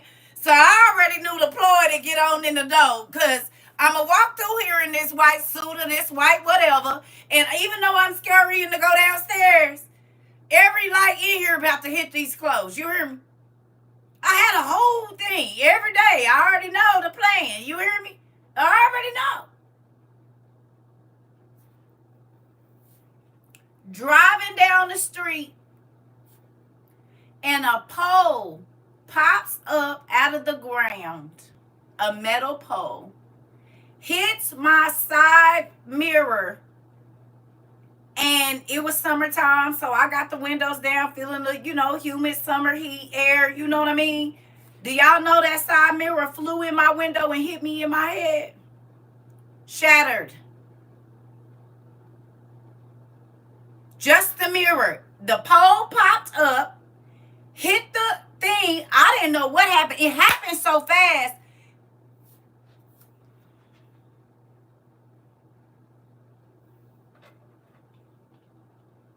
That's the cut. This is the cut right here. You see it? But when it hit me, oh, it was like this. It healed small. That's the cut. I had a black eye for like 3 months. Folks was walking up to me talking about what nigga done whooped your blankety blank. I'm talking about couldn't hide it. Makeup, nothing, baby. It was black for 3 months. I was like, this is crazy. The same night that lady said vanity to me, that happened. It was a freak accident. Freak accident. I got to the club. It's blood all on me. Everybody, what's that happened to you? And y'all wouldn't believe me, baby. With that shining white had all red. I mean, it was all on my. I had white pants on, white shirt, white shoes, some cloth, white and gold baby fat shoes. Baby, it was blood all on my shoes and everything. God said, okay. And then,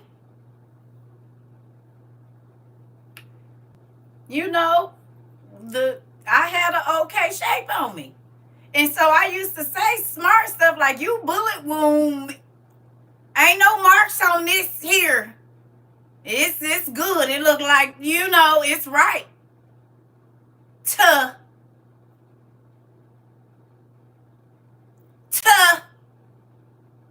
God gave me a bullet wound. It wasn't a real one, but it looked like one. I said, it's ruined. Everything that I glorified. Remember I told you I used to use my eyes, baby, honey, because I was on some hypnotizing a nigga with these pretty browns. You heard me? I ain't no witch or nothing, but I know how to blink them and do what it do. God said, okay, so you can lose one. Because do y'all realize if any of that glass would have came just up a little bit, it could have tore my whole retina, took my eye? So it was the eyes first. So then CERCA used to be popping the measurements like, girl, please. It's such and such, such and such, such and such, baby. That's the record. You know what he did? He let me get diagnosed with lupus, and I went down to less than 99 pounds. What measurements? What measurements? Now you got to roll them here jeans and drawers up, baby, because you're so small. What measurements? You won't sashay through nowhere in here. You going to be looking like you about a 12-year-old boy. What measurements? You ain't got none now, so now what? When I tell y'all he walked me down through...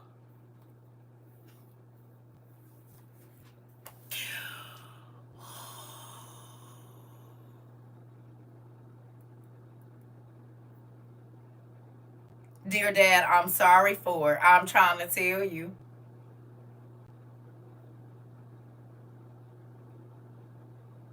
People used to tell me how pretty my legs was.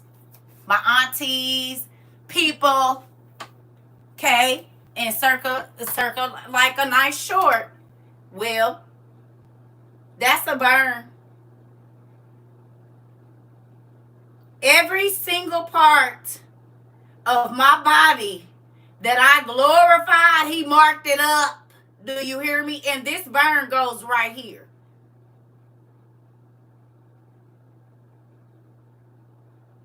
I'm trying to, and it was all in a period of like 7 years. I said, what are you doing?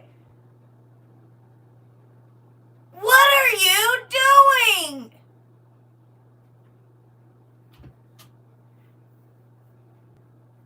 He told me, the man that I had been with for 3 years, I do not want you being grown up with him anymore. I don't care if y'all been together 3 years. If you want me to save you, you are going to keep your body for me. I don't care how long you've been together. I said, this is my man, honey. I'm about to. He said, okay. You won't quit closing you won't close your legs to this man that I done told you I don't want you to be with. Now you ain't gonna be able to close them, because they could have had to amputate my leg because he had got infected. Did you hear what I said? I wouldn't have been able to close them no more. Not this one. They was gonna have to amputate all the way up here.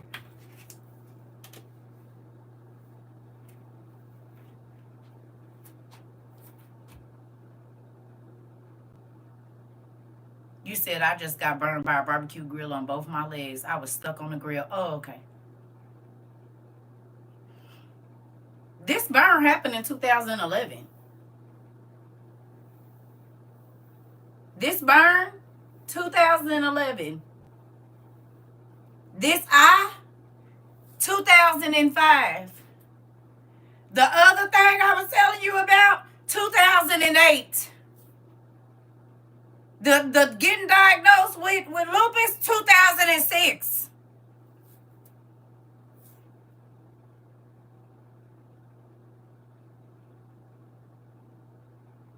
My hand got burnt and cut when I was a little kid. I was 2 and 3. Are you understanding? Especially if you have been called to be a leader, God is not going to let you get far because people follow you. I used to be so mad because all of my friends, listen, I used to be like, you did what? And God, it's like God to say, you better not. And don't think I didn't try. And did several times. And I almost lost my soul and my life. Ooh.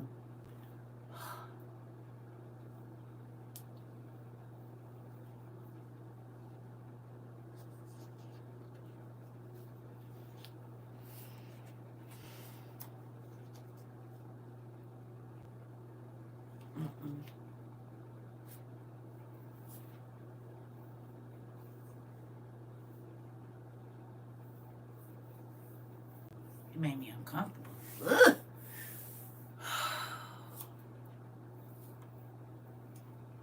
Trying to tell you. You do not want God to stop you in your tracks, because the judgment be so swift and so severe. You know it only came from Him.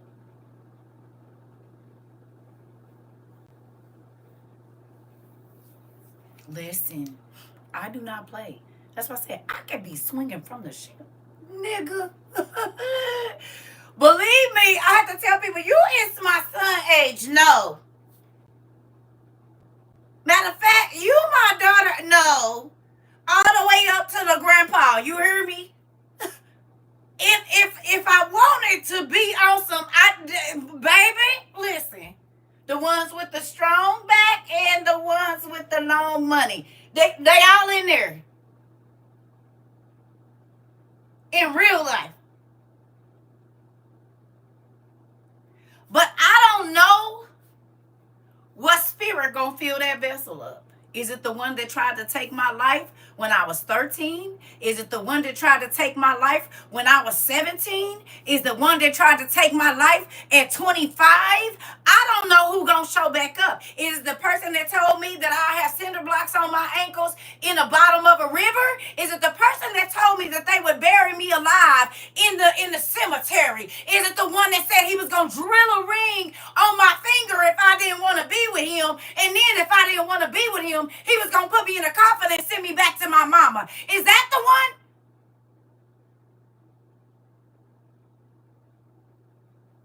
Who is it that could be coming back? Because it's a new vessel, but it ain't a new spirit. It's been on me since I've been here. And when you think that the devil is playing, he not. He is always lurking and waiting for you to be vulnerable. Why would he come in doing everything he planned? He's deceitful. Of course he's going to be everything you're looking for. Of course she going to be everything. Of course they going to be the friend and this and that. Because if I come in showing you who I really am, you wouldn't let me in. You wouldn't give me your number. So I can't do that. I got to get in the door first. This is why I tell y'all have a 30, 60, 90 day. If you single, if a person can't talk on the phone with you for 30 to 60 days without seeing you and just really getting to know you, what are they saying?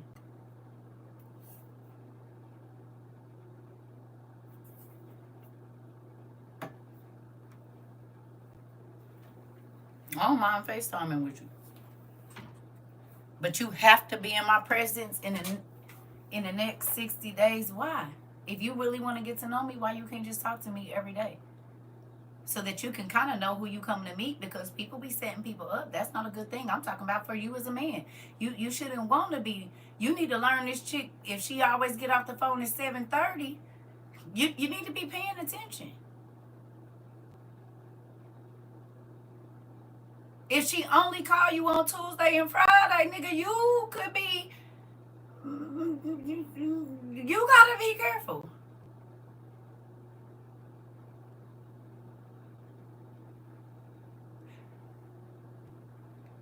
Because if you can't talk to me for 60 days, how you gonna talk to me for 365?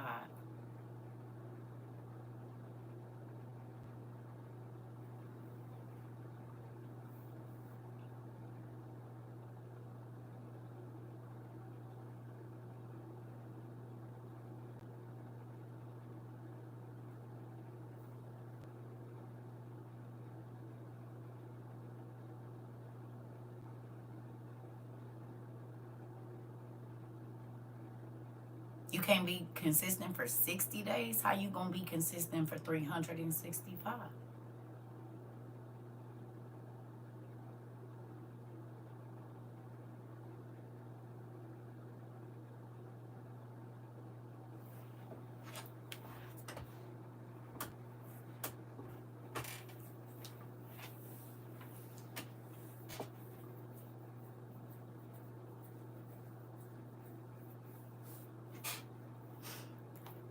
Nigga, if she can't call you every day for 60 days, she says she interested in you. She don't want to know what you doing, and she ain't even got to be on the phone long. 15 minutes every day, you can learn a lot about a person. Hell, you can learn a new language.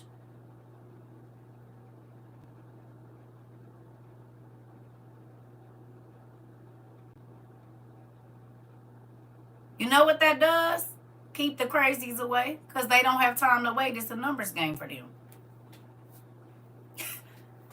And they'll go away and come back. You'll get the random text, and I ain't even gonna. I'll be like, who is this? But I don't delete texts, right? So if it's been 6 months since you text me, or a year, or 2 years even, the text is still there. I'ma see if you text me around the same time every year. I don't care if this is friends, family, If the only time I ever hear from you is around funerals, I already know you about to be playing sad and whatever else. So then I won't answer because you only call me when funerals or, whatever it is. Like, I pay attention to all of that. I pay attention to all of it.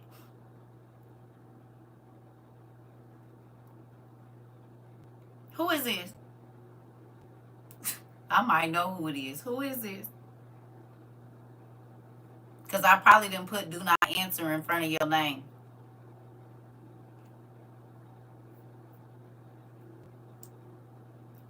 Waste of time. And do. And I'm talking about for friends and everybody. All you gotta do, if I have a friend right now, I only hear from her when she needs something. She never checks on me. Ooh, Nacey Pooh. Trying to tell you. I'm trying to tell you. And this is why I be like, yeah. Pay attention to people patterns. I don't play. And people be mad because, okay, look, people count on you being overstimulated. Like, it's like when your kids know you busy doing something and they ask you because they know you gonna say yeah because you busy doing something. Y'all realize it's grown-ups that do that exact same thing. Guys and women, right? They might see your post or something and they see whatever, so they know that's their time to get what they want from you, whatever that might be, because they already done peeped and they know you already just gonna be like, what's up, whatever. Like, you said so true. Yeah. Yeah. Yeah, they do. Manipulation. I notice patterns in people and sometimes they hurt my heart. Oh, it's gonna hurt your heart a lot. But you would rather know than not know. You know what I'm saying? I would rather know than not know. Because then you know how to move. It ain't saying you ain't gonna have to be around this person. You might still have to be around them, but at least you know how to move. You see what I'm saying? Plenty of stories in the Bible, y'all. God allowed them to know they was walking with the enemy, but he kept giving his people the one up on them. You know what I'm saying? So that they knew how not to move. You still gonna have to interact with them, but they waiting for you to fall in this hole and God tell you go left and then go right. You know what I mean? And then they be surprised because you done got around the hole and they like, wait a minute, I had laid a trap for you. You what? I mean, I was wondering when you was gonna show up. God will make the enemy tell you they plan. I'm trying to tell you. I be like, you did not mean to say that out loud. I know you didn't, but God make you tell the truth. God make you tell the truth. Ain't no lying, ain't no lying. God'll make you tell the truth. You hear me? As long as I'm trying to live right, you can lie all you want to, but he gonna shake that spirit up and say, don't believe it. God'll make you tell the truth. I'm trying to tell. Ain't no lying, honey. He gonna make you tell the truth. You hear me? The enemy always gotta tell they plan. As long as you stay close to God, the closer you are to God, they can't get that close and be lying and acting crazy. It ain't gonna work. God gonna expose them every time. And so then you have less craziness around you because you can see further and quicker. It won't take 6 months. God will tell you that person's character. Now, whether you listen or not is on you. You ain't even got to test them if you really just say, God, show me who I'm dealing with. It'll be stuff coming to your mind and you'll write it down and then they'll do it and you'll be like,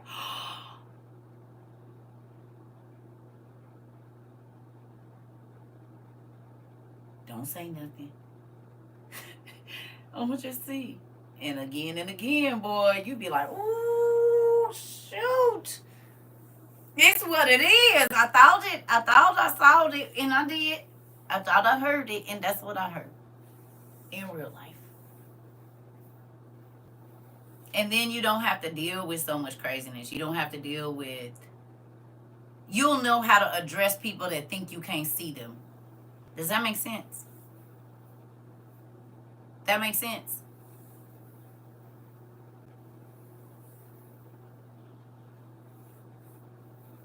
And they'll be mad that they can't get over on you, so they'll get away from you.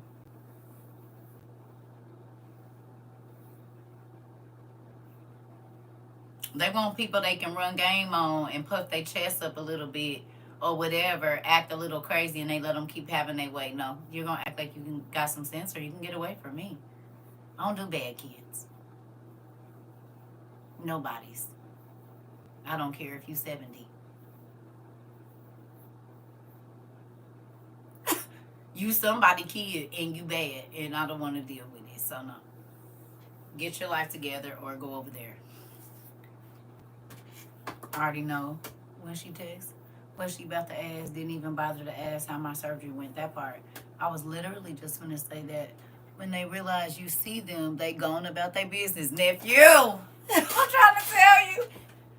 And they be mad too. Like, that's crazy. They'll try to play you like you don't know what you're talking about. Nah, I do. In real life. And do. Ooh, want to do it. He is revealing it to me now. I asked Dad to really let me see what's going on. Uh-oh, it's hotter than fish grease. Uh-oh. When do you know God talking to you, and how do you know when God is talking to you? Well, we already discussed that in the first 10 minutes. He can talk to you through a number of sources. There's people that pray for stuff today, right? And I don't talk to y'all. It's only a few people that I actually have talked to on the phone here. So when you come here, say you was thinking about something earlier and you wanted an answer, and then you come in here and we just start talking about random stuff, and it's exactly what you was thinking about, and literally the answer to what it is that you was thinking about, or what you prayed about yesterday, or a conversation you had right before you got on here, or a question you might have asked 2 weeks ago. You hear me? You never know when you're going to get it. And it don't got to be here. It could be, it's all right. It could be a number of things. You can open your Bible or open any book. God, he don't have one way. It's a million ways he can talk to you. And he'll talk to you in the language you understand. So if music is your thing, it might be music. If you always pay attention to billboards, he'll put it smack in your face on a billboard. You'll be like, now who even...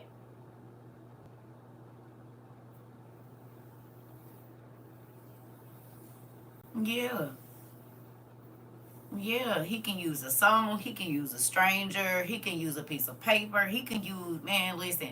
I didn't opened up a cough drop, a Halls, and broke down in tears. I mean, just ask a question, boom, boom, boom. Open up the Halls, and literally the answer to the... I still got some of them. I keep that kind of stuff.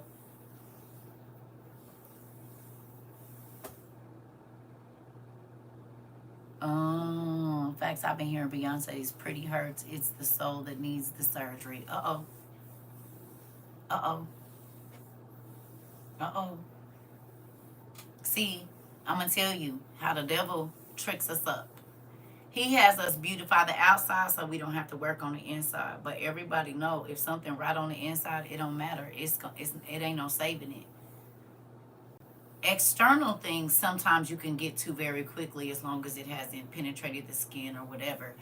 But if it starts internally, you never know. It is going to rot out. And then you don't know it's rotted until it starts to show up on the outside. So then there's that. So he says fix the outside and make sure the outside is looking strong and all of that. But on the inside, the termites then got enough.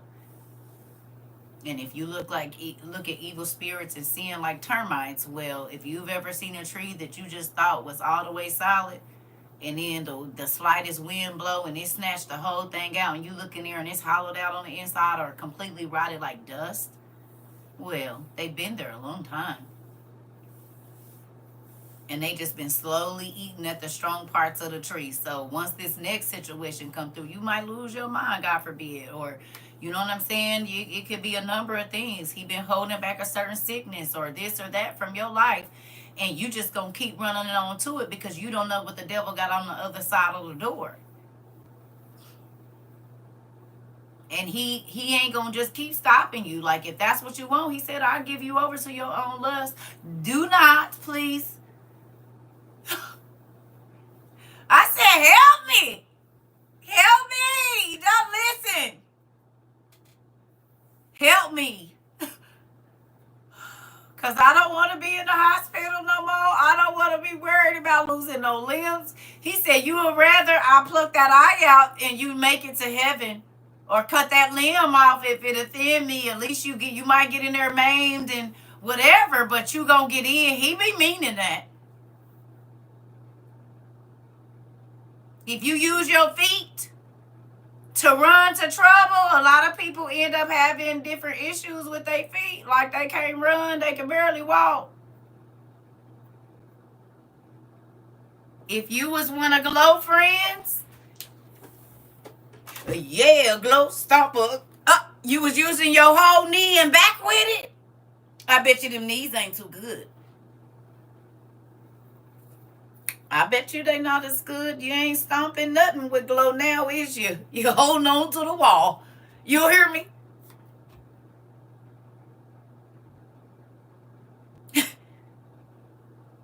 If you was slow whining with R. Kelly, I bet you them hips, they pop out a little bit, don't they? That back will go out because you used to be slow whining.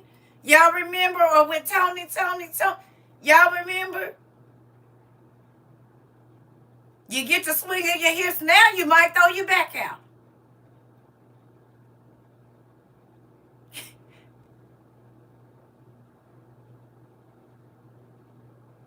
Listen.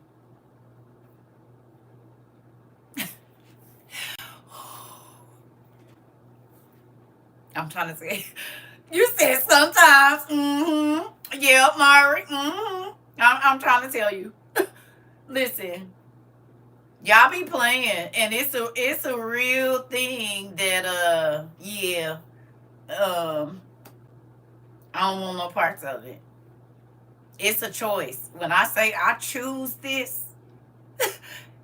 because I don't know what to punish. And he said, whatever you use to offend me, that's what I'm going to punish. I don't got no more time for that. Like, I got all my bullet wound. I got all my stuff. I know what each wound and whooping scar is for. I don't need no extras. If you say no, I'm fine with no. Okay? I'm not going to go against that. I'll be right back, y'all. Hold on. I'm not going against the no's no more. Because yes, only make me feel worse after I figure out it was a trick.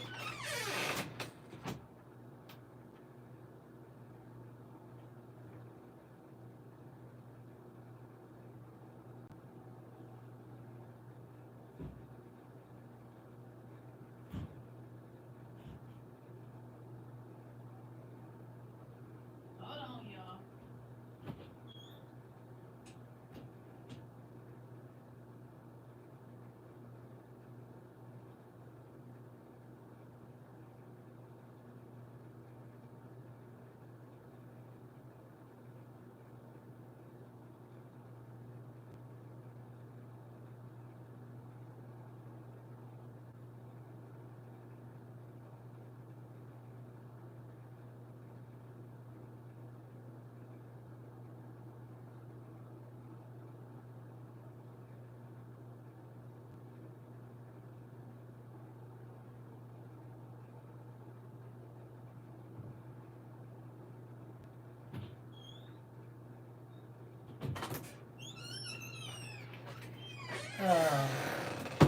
Y'all be making me relive stuff sometimes I don't want to. You hear me? Sometimes talking to y'all, I have to relive stuff I don't want to. I don't be wanting to talk about it. I do not be wanting to talk about it, but we have to. But it'd be uncomfortable for me to relive it because looky here. But I gotta be honest. And you know, some people be like, oh, I'm saved, sanctified. Well, what you been through? Tell me. Because I'm over here about to lose it. I don't know if I'm doing this right. Ain't nobody trying to. They just keep telling me trust in the Lord. Well, what do that mean? How do I do that? You hear me? But I always want to be honest about my struggles because I don't want to go back to my old life. I refuse to go back to the old life I had. I can't go back to that sadness. I can't go back to feeling like I'm not enough, whether it be friends or family or relationships or whatever. It's like God always makes sure I'm okay. No matter what situation I done had to be in, he always makes sure I'm okay. And he cares about my feelings. He cares about the things. And even if it don't seem like nothing is being done right now, I am a living witness that he will take care of it. You might not even hear about it, but he gonna let them know if they did you wrong. This is why even teaching you to do what's right even when you don't want to, it's worth it. I tell y'all, it be hard, and it ain't saying you ain't gonna mess up or you might not have times of weakness. But if you want to get strong, he'll help you. Nobody is perfect. But if you want to get strong, especially in areas that make you feel, y'all know, used or whatever, oh, he'll help you. That ain't saying that the enemy ain't gonna come, because the enemy is not ever gonna stop trying you. Not until you take your last breath. Every single day, the devil and his folks is going to be there to tempt you every day. But this is why you get a renewing of the mind and the spirit every day, so that you have enough mental capacity and strategy to fight the enemy. But what is his tactic? Sleep deprivation. Because then you can't think straight. You make erratic decisions because you're irritable. Okay. This is why the Bible is always talking about resting in God and sweet sleep. Because when your body doesn't have enough sleep and your mind is not renewed, it starts to bring depression. But if something in renewed, whatever is old is not there anymore, it's fresh. So yesterday's issues shouldn't feel the same as they did today. The weight should not be as heavy. You hear me? But if you're not letting it go, well, yeah, every day you're going to feel like it's too much. Because you ain't letting nothing go.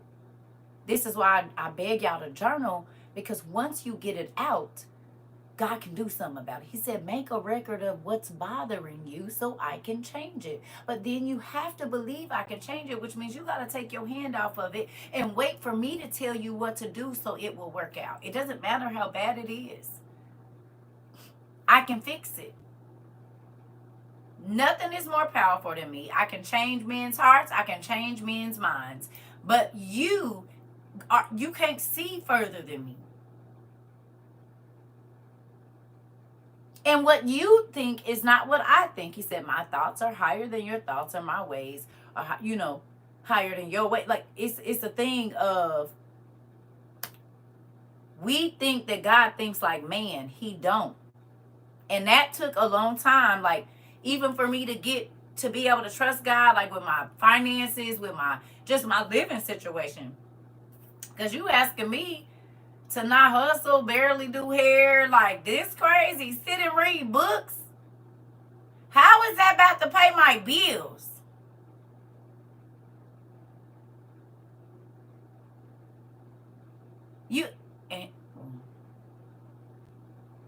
I was I ain't gonna have, he said, you ain't even tried it yet. But I already know, he said, you ain't even tried it yet.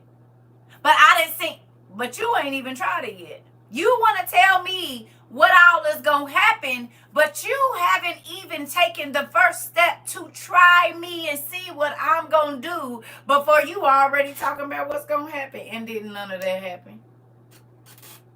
And if it did, I caused it because I was self-sabotaging.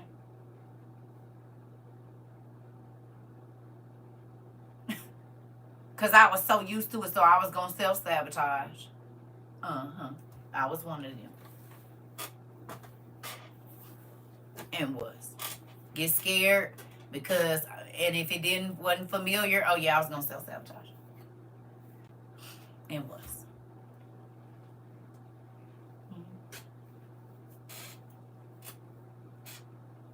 Because I was scared.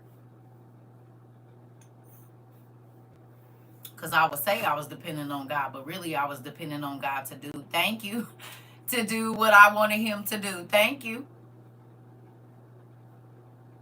And when he didn't, that's when I started saying, that's when I don't get my hopes up. He said, you never asked me what I wanted for you. And what I want for you is always going to be better than what you want for yourself, because you can't see as far as I can, and you don't know where all I'm taking you to. And it's not going to look like what you thought it was going to look like. That's supernatural. If it looked like what you expected it to look like, that's probably you doing it.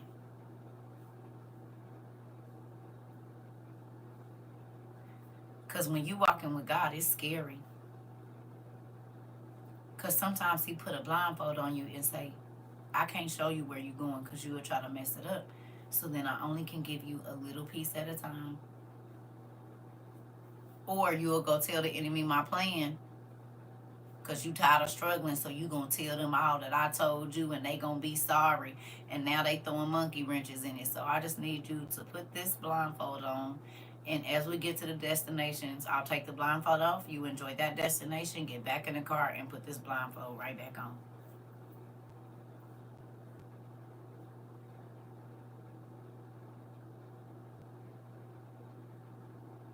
Thank you. It's a real thing. And it's scary. I'm not going to lie to you. It's nerve-wracking because you don't know what he going to do. But as long as you believe he really going to come through, he will. I got journals upon journals of entries of him doing just that. Part of this is that he told me, I need you to teach my people. I need you to go get my sheep, the lost ones, the ones that's out that have been pushed out. I need you to go get them.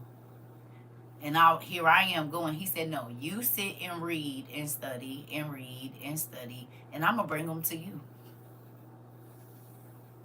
I said, well, I just want to do it in my house, wherever. I don't mind people coming, but give me the space to do it. He said, oh, you're going to have all the space you need, the World Wide Web, and you're going to still be in your house.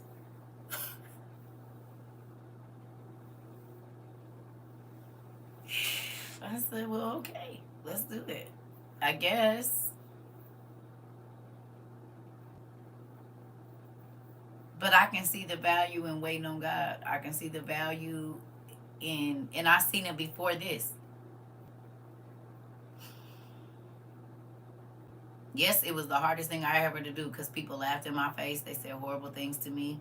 They said horrible things to my kids. I had to deal with so much crazy talk. It was like, and God would say, don't do nothing, don't say nothing, just be cool. And I can tell you this, he came and made sure that every tear that I cried, he made it worth it. And and that was even before this, and it'll be even after this. I'm grateful. And so that's why I don't, and found your page at the right time. Listen, this my thing. I don't want another life. I don't want to be a fake Christian. I want to bear all my ugly so that he can change it so I can really live a better quality of life. Not that stuff they keep trying to sell us that is what you should be working for. A sound mind, peace in your home, a healthy body, or your version of healthy, your needs being met, and your wants, because he'll give them to you if you lining up. But this stuff is all temporal. It's gonna burn. It could be flooded out. It could be torn up in a hurricane or tornado, lightning storm. So that can't be what you're supposed to be working for.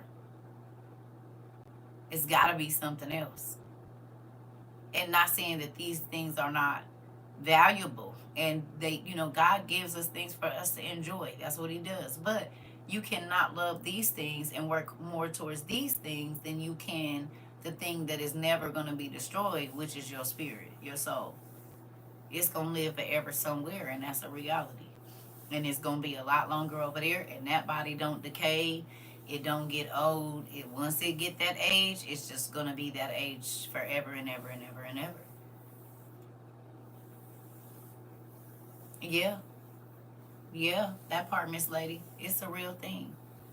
So you have to work on yourself. And this is difficult. But God, whatever God is asking you to do, it's going to get you to where you telling him you want to be. If that's lining up with his word. Like, why would he steer you wrong if you asking him to? He gave you the purpose. Whatever you see yourself doing and you know you can do it and all of that, he's the one that gave you that purpose. But if he gave you the purpose, you have to let him guide you to that. Because you'll have to keep starting over. If you don't, you'll keep going right back to go. And that is irritating. That's irritating to have to keep starting over. And I'm not saying like be scared. I'm saying for the same thing. Like, and you haven't grown. You just end up right back at the same place. The same place.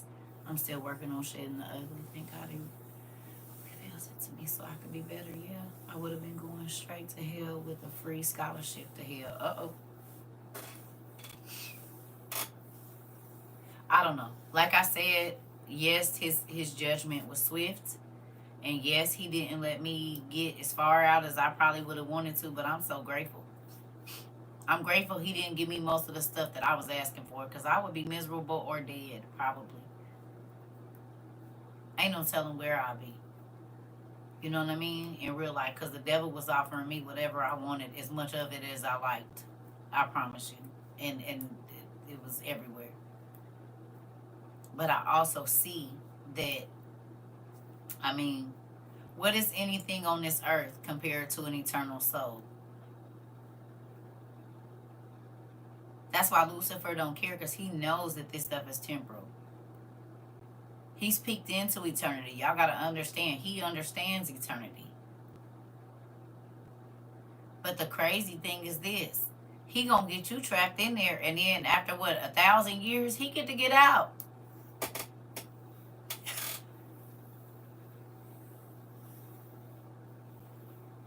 That nigga get to get out. You don't. He only got to spend 1 day on punishment. And you got forever and ever and ever and ever and ever. You said that's why I be trying to keep myself focused. I'm not going to tell you I don't have a battle. We all do. He only got to stay in punishment for one of God's days, and then he gets to get out.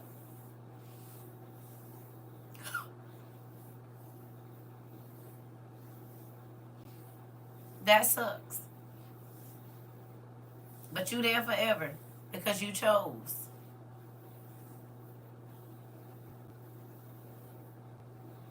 Hello?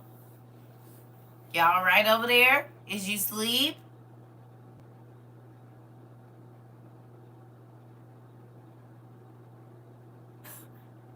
It's quiet.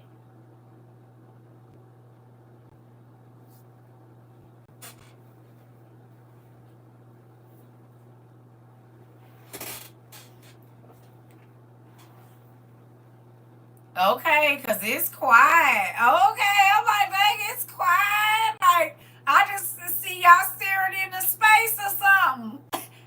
You flipping back through your mind? Okay. I just wanted to make sure y'all right over there. Okay. Right. Okay. You said no, just patching up over here. Okay. You still writing. Okay. That be one of them pills you have to swallow. Got it. Because it's quiet. I just didn't know if y'all had went to sleep or...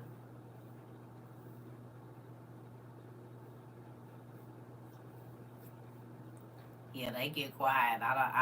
We didn't been around each other a while. I can kind of tell when y'all thinking.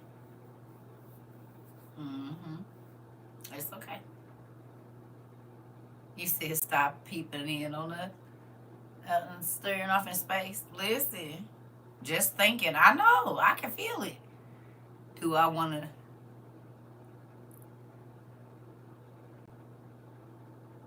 No, I don't want to know what y'all writing. Mm-mm. Oh, everybody writing. Oh, okay. Oh, it's a big horse peel. Got it. You said driving with my mouth open. Listen, okay. Well, it be the simple things, but they be massive in your growth, in your development. Man, okay. It be a big. It seemed like this stuff is little, but it's not. Just digesting that he can cause all this, and he can get his phone took, and we get an eternal whooping. That part. Yep. And who want that? Nobody. Nobody. You said over here contemplating ice cream at this point. That part. When you think about this versus the world that when our teenagers are facing. Well, God is speaking to everybody right now. He giving little kids dreams. It's little babies talking about Jesus is coming back, mommy. Mm, mm, him told me, him is almost here. And they'd be like, oh baby. And then here comes somebody, 10-year-old kid waking up talking about, Mom, I had a dream and Jesus is on his way.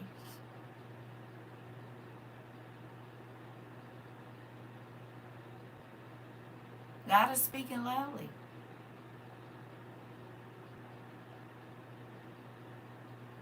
I see they found some more cases of the mpox in some places. And they saying that they didn't put folks on a red alert. Y'all seen that?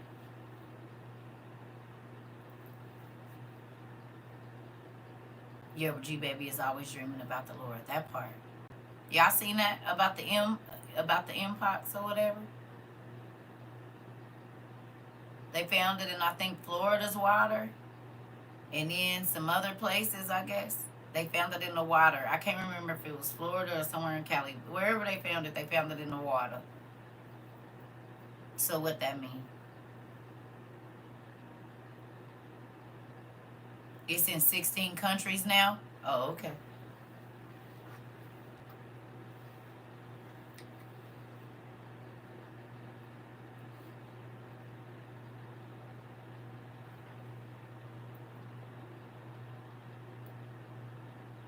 Mm-hmm. They also found a doomsday fish in Cali too. I saw that, Maury. It washed up on the shore, and they said it normally only wash up right before something catastrophic happens.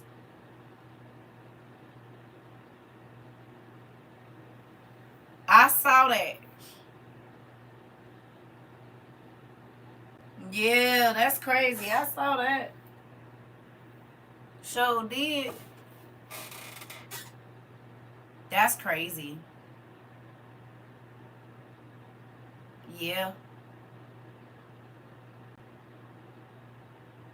Y'all remember us talking about the doomsday clock? Was you here for that day, Mari? When we was searching up the doomsday clock and we was seeing that it was moving? Now the doomsday fish is showing up. Well, I have a video that I stumbled across last night, this morning, about a prophecy concerning Florida and California that I'm going to send you. Okay. Yeah. Yep. There's been many earthquakes here. I saw that too.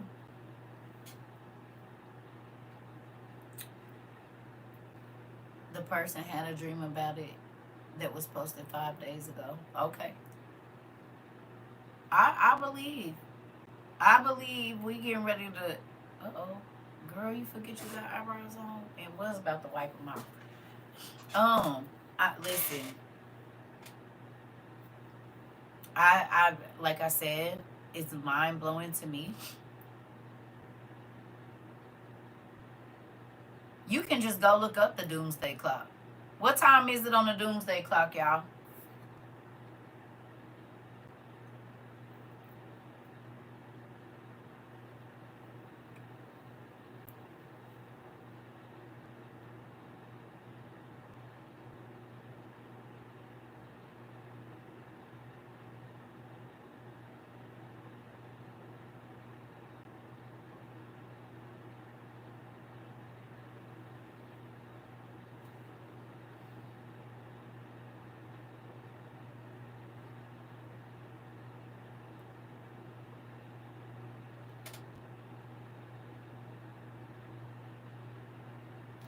Hello? Yeah, I said Doomsday Fish, but I said, what time is it on the Doomsday clock? You can find out what time it is on the Doomsday clock.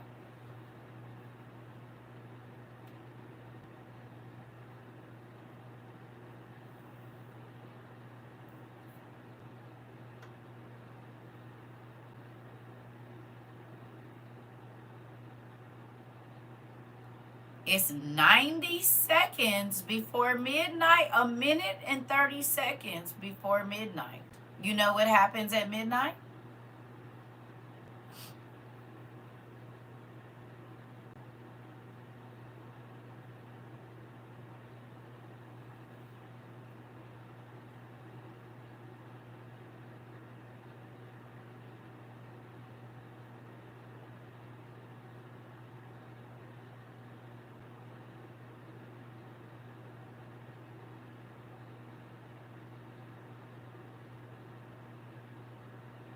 What kind of clock is it?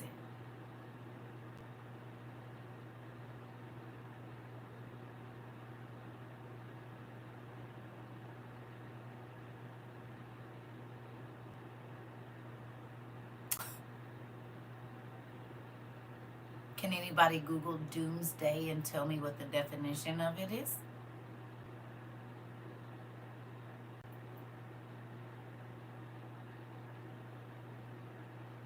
What's the definition of Doomsday?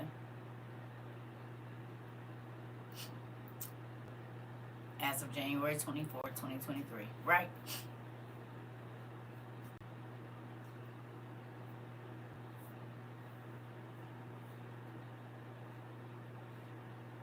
No, they moved it.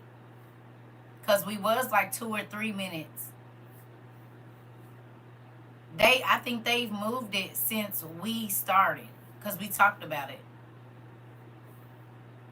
The last day of the existence of the world.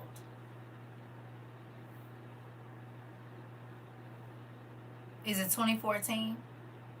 I thought they just changed it last year or something like that. Since we've been doing it, they talked about they was moving it up. I thought they moved it since we've been talking.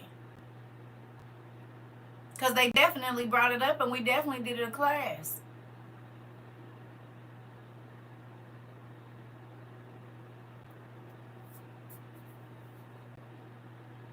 Yeah, we did a class about them moving it.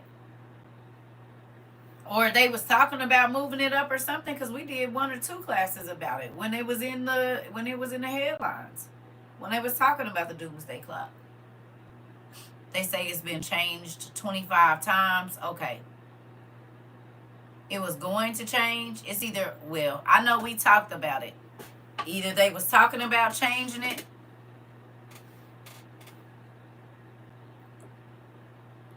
Okay. So, if the last day of the world's existence in 1947 it was 7 minutes. Okay. And now we're down to 90 seconds till the last day of existence. What does that mean to y'all? If in 1947 it was 7 minutes and now it's down to 90 seconds before midnight, and at midnight is the last day of existence. I mean, what does that mean to y'all when y'all hear that?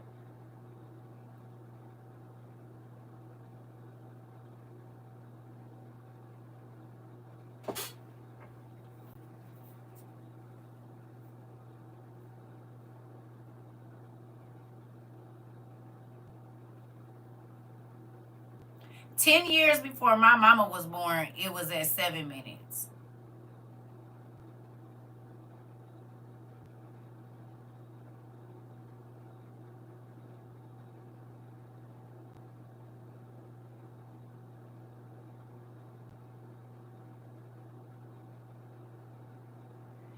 So 20 some years after that, ain't no telling what it was in 1980. And then maybe when my son was born in 1997 or early 2000, and now we done had 27 years just since I was 16, almost 28.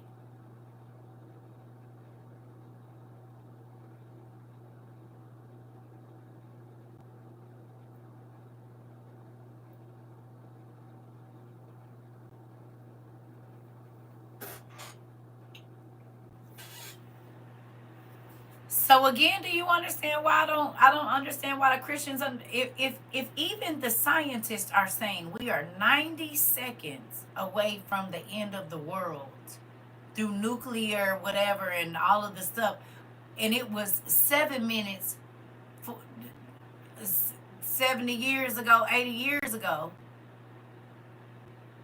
You said 1980 it was still 7 minutes, but in 1981 it went down to 4 minutes. The year after I was born. Interesting. When did it go to 2 minutes?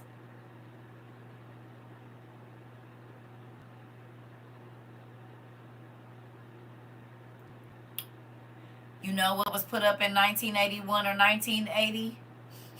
The Georgia Guidestones that they just got rid of. There goes that knot in my stomach, that part.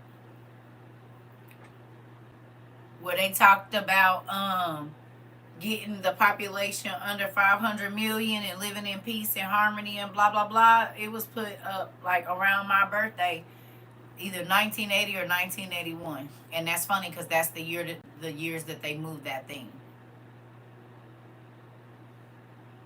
I don't know. 2017.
So the Georgia Guidestones were put in March 22nd, 1980.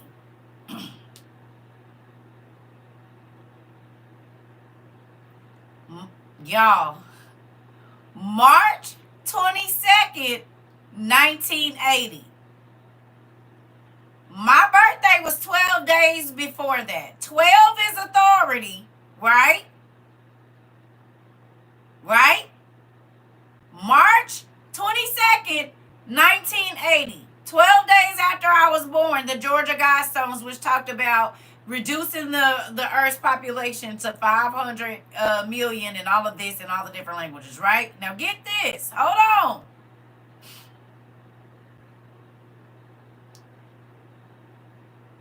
They left the same year I went viral. They got hit or ran over or whatever happened July 6th, 2022. So the same year I came into the world, 12 days after I came into the world, they installed those. And when God reintroduced me to the world, 4 months later, in 22, they was gone. Y'all don't think that's crazy?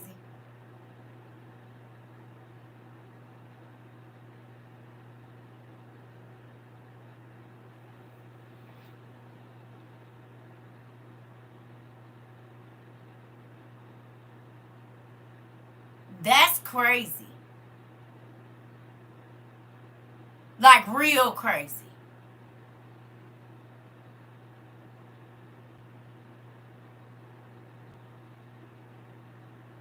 As soon as I came into the world, they was put over there. And as soon as God revealed me to the world with this, they was gone.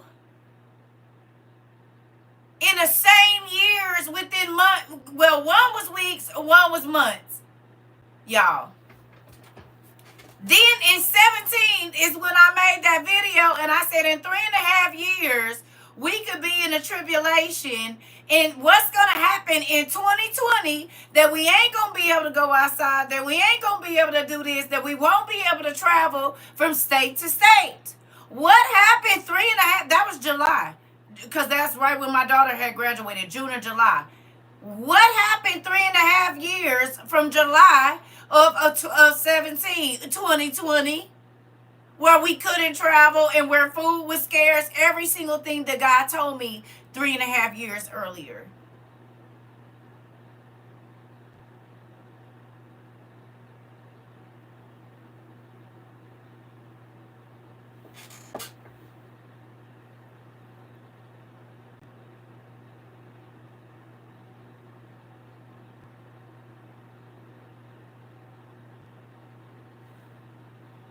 In 2017, we still had 2.5 minutes, and now we have 1.5 minutes. In 2024.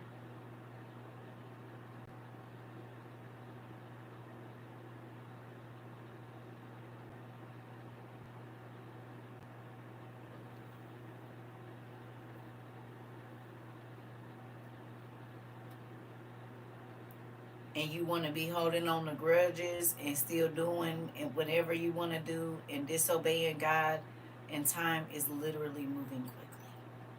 All of the things that he said would be here at the end of time are showing up. That's crazy.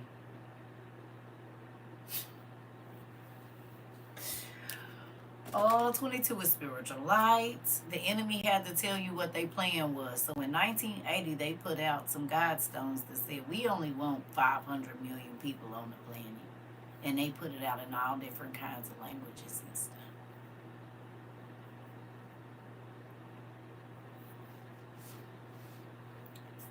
How many people do they have to get rid of to have 500 million people on the planet? Tell me.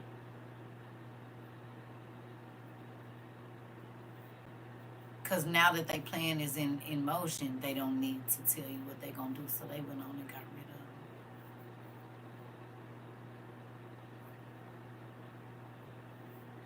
Well, how many people is alive on the planet right now that we know of, that they allow us to count? What's the number? 7.5, 8.5, how many? We know we missing a lot of them that's still alive, like in the earth and other places. But what's the number they're telling us?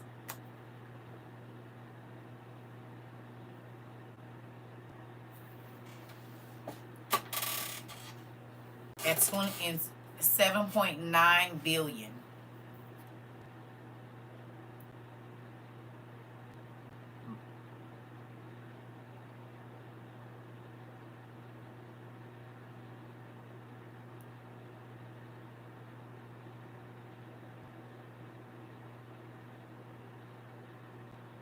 And they only wanted it to be 500 million people.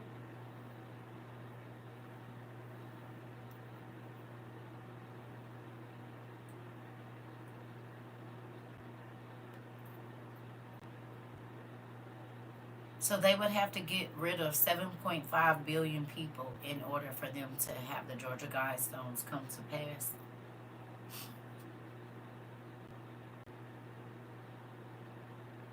Because 500 million is half of a billion, right?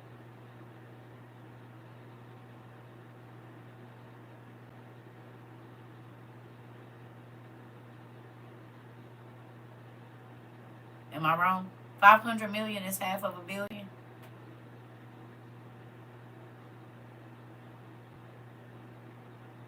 So then 7.5 billion people would have to die. You say it's at 8.2. We just gonna keep it at 7.9 real quick. So 7.5 billion people would have to die in order for what they wrote on the Georgia Guidestones to come to pass, because they said they want to keep the world's population under 500 million.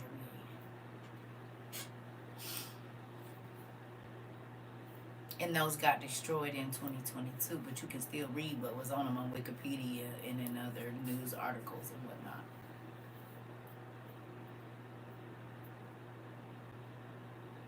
They put those up in 80, and then they were destroyed in 22, the year of spiritual light.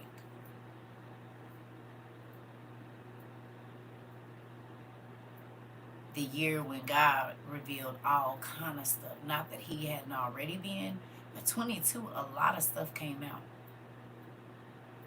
There was a lot of information that was unveiled, or things that were hidden in 22 that started. It was scandals with the big mega pass. It was all kind of stuff coming out in 22 and 23. Whispers in 22, exposed in 23, chaos in 24. Science things, grocery stores.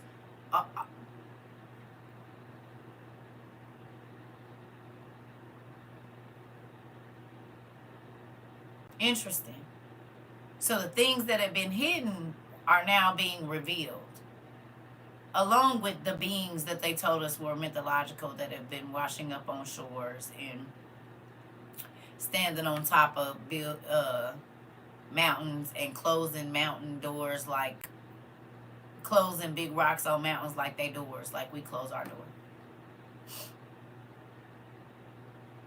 Dragons showing up and all of this. I mean, but look at how God is showing us that we really are in the days of Noah, and people are still just asleep. Even with the scientists saying 4 years ago, or 6-7 years ago, 6-7 years ago, we was at 2.5 minutes. Now we at 1.5 minutes.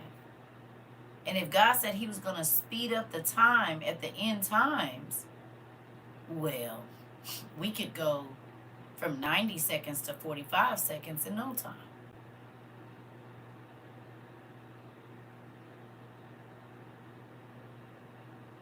To not even a minute. Barely over a half. I mean,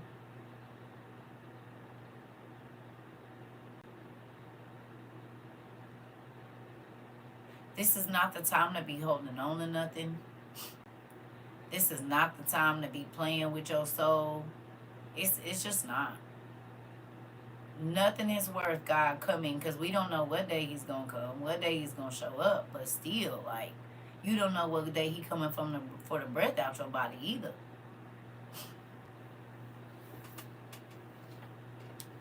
I saw they had a shooting at Greenwood Mall in Indiana. 2 people got killed, a 12-year-old, I think. And somebody else, a little boy, went in there and was shooting in the Greenwood Mall. Y'all saw that? I don't know if you in here, Dave. My indie people, y'all saw that? And the innocent bystander, like just a dude that was in there shopping, had his pistol on him, and he shot him and killed him.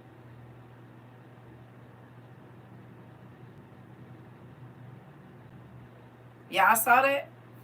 I guess this was yesterday. Greenwood Mall in Indiana. That's where I used to go get my heels from, honey. Drive all the way out south.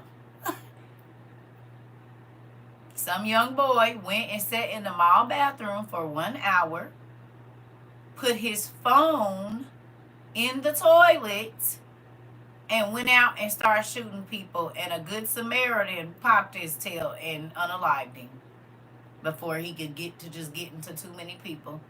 He had his pistol on his hip, and he said, well, he's unaliving people, so then we just gonna get rid of the problem.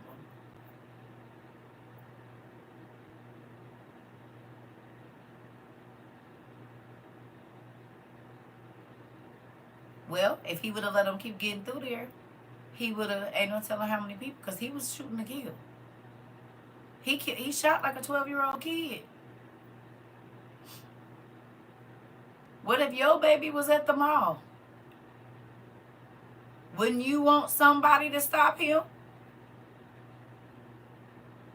Everybody going back to the mall now, school time. They going to be hanging out on the weekends.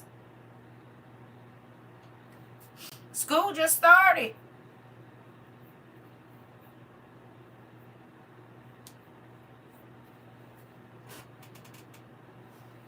I saw somebody else in one of the places school was on lockdown. It's only the second day. Talking about an active shooter. Listen.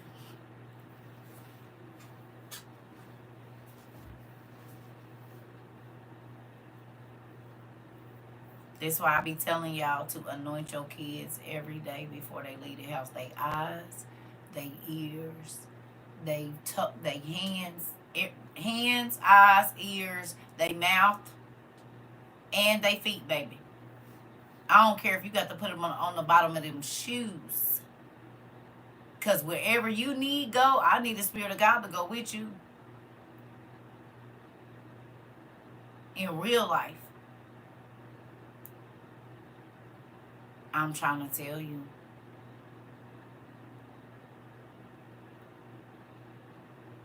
I'm just thinking about water fountains. All the kids touching the water fountain and they got mpox and whatever, and they talking about they found it in the water. It's just...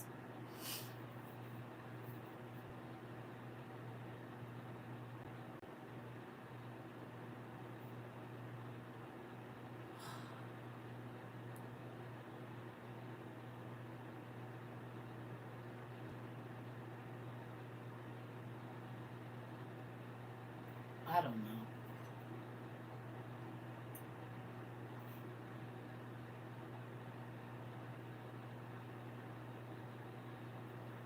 I honestly don't know. That is one of the main reasons I have my main family get pew-pews. I'm trying to tell you. We had one lockdown. The second day turned out to be fake. Oh, okay. It's just, I mean, this is the thing, family. We can keep acting like what ain't happening, it's happening, and it's happening right in our face. You know? But these are things that we have been talking about. We've been talking about it. We've been talking about it. We've been talking about it. God, that's why I said God was preparing us to be sitting in the house. He was preparing us to not be going everywhere. He was preparing us, like with us sitting and studying all of this time, because it wasn't going to be safe to be out. Especially with them fools talking about it's going to be a BB if certain people don't get elected in office and all of this crazy stuff. Then I seen that it's really going down with these Venezuelan gangs and how they running through these cities and stuff like that. You don't know what is getting ready to happen.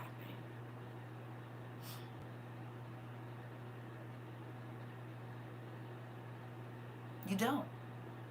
But people's neighborhoods where they used to be able to walk safely, they cannot. Exactly what we talked about. That just walking around in your neighborhood might not be safe. Have we not been talking about that for 2 years? And now in the United States, not because of other Americans, but because... And then, did y'all see? We already knew this, that they're all soldiers. A lot of them are soldiers or people that committed IMs, and they said, if you can get to America, you can stay free. Do I grow? When I can, but I be working so much. But I got my dry goods and my dehydrated foods. Did y'all see that? That a lot of them have M's under their teardrops under their belts, and they said you can. They said that's why Venezuela is the safest country right now, because they got rid of all the M's, and that they knew the 4 million M's or whatever was coming here.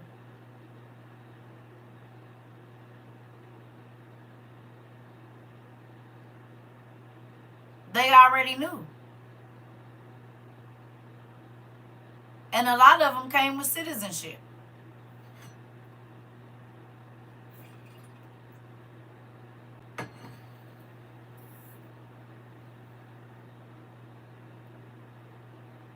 So where people are just thinking these are just regular, they were just giving me notifications about the pox and the flu on the rise. Interesting. Interesting. Interesting. And Salvadorian took parts of Mexico. Really? So the people from Salvador have taken parts of Mexico and the Venezuelans are here. Interesting.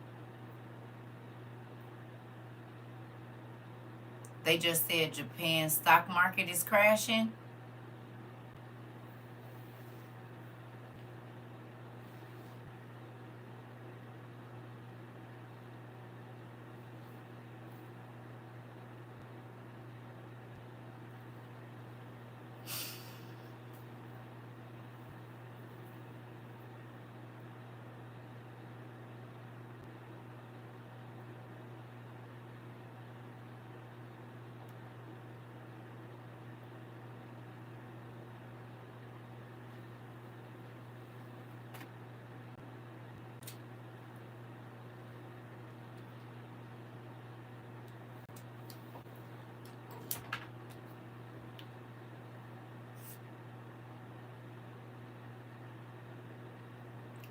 Didn't we get big loans from Japan in like 2020?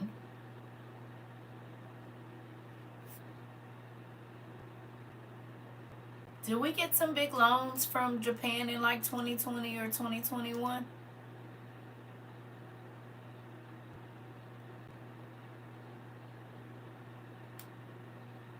Didn't we?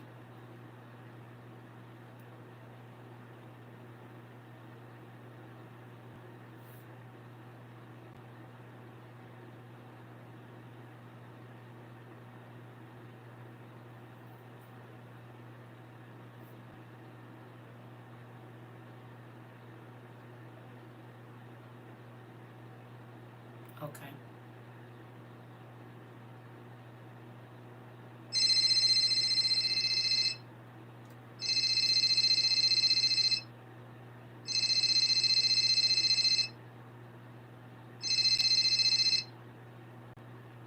Hey, Dad. Yeah, we were just down here talking about Doomsday. And we just want to thank you for telling us that there was really no money in the stock market and that it was inflated and that we were really in a recession 2 years ago and to not waste our money because, well, then there wasn't going to be cargo and stuff moving and things. Yeah, you told us not to buy into the stock market. You did tell us that. You also told us not to waste money on gold and silver or Bitcoin because they was going to turn electricity off. Right. But we just want to say thank you. Yeah, we want to say thank you. Okay. All right. Bye.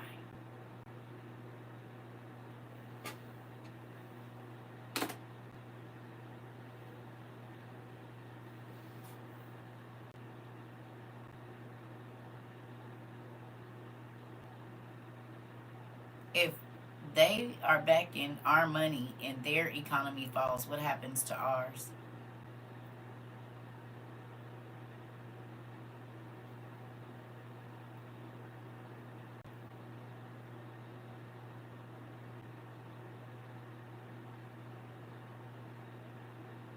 I remember they gave us a whole bunch of money in like around that time.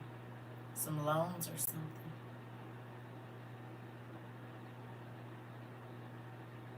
So if their stock market is crashing and our market is backed by their money, then what happens to us?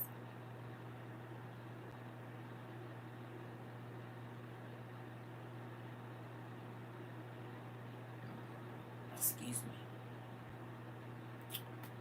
Well,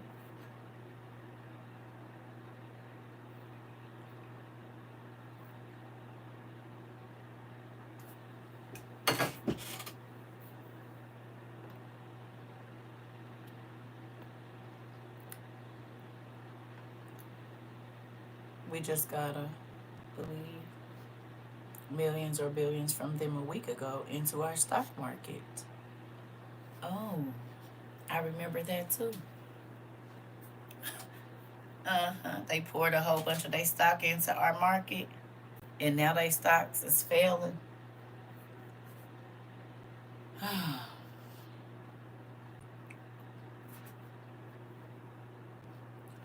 I think they got rid of another round of billionaires too, or something. Y'all seen that? Do I have info about my dry food on YouTube? Yes. And it's some in my bio up here if they letting folks see it. But it's called Survival and Survival 2.0 on YouTube.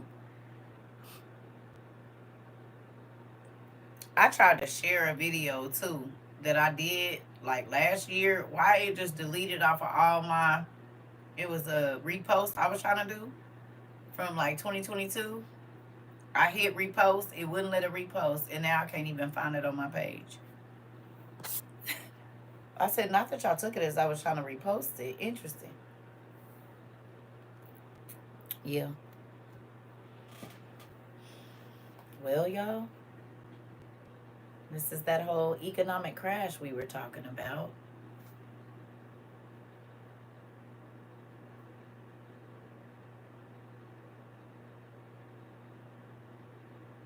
You said they really want us to not be prepared. Well, God wasn't going to allow that to happen. That's why He started telling us 2 years ago. While the money was here, while the extra food stamps was here, while the extra unemployment was here, while the economy was good, He said, go get these things because they are going to be more expensive and there's going to be less money around. You need to listen. And y'all did. And y'all are literally seeing what God told us 2 years ago. Every single day, it is playing out more and more every day. Jumanji starts again. Come on. Literally.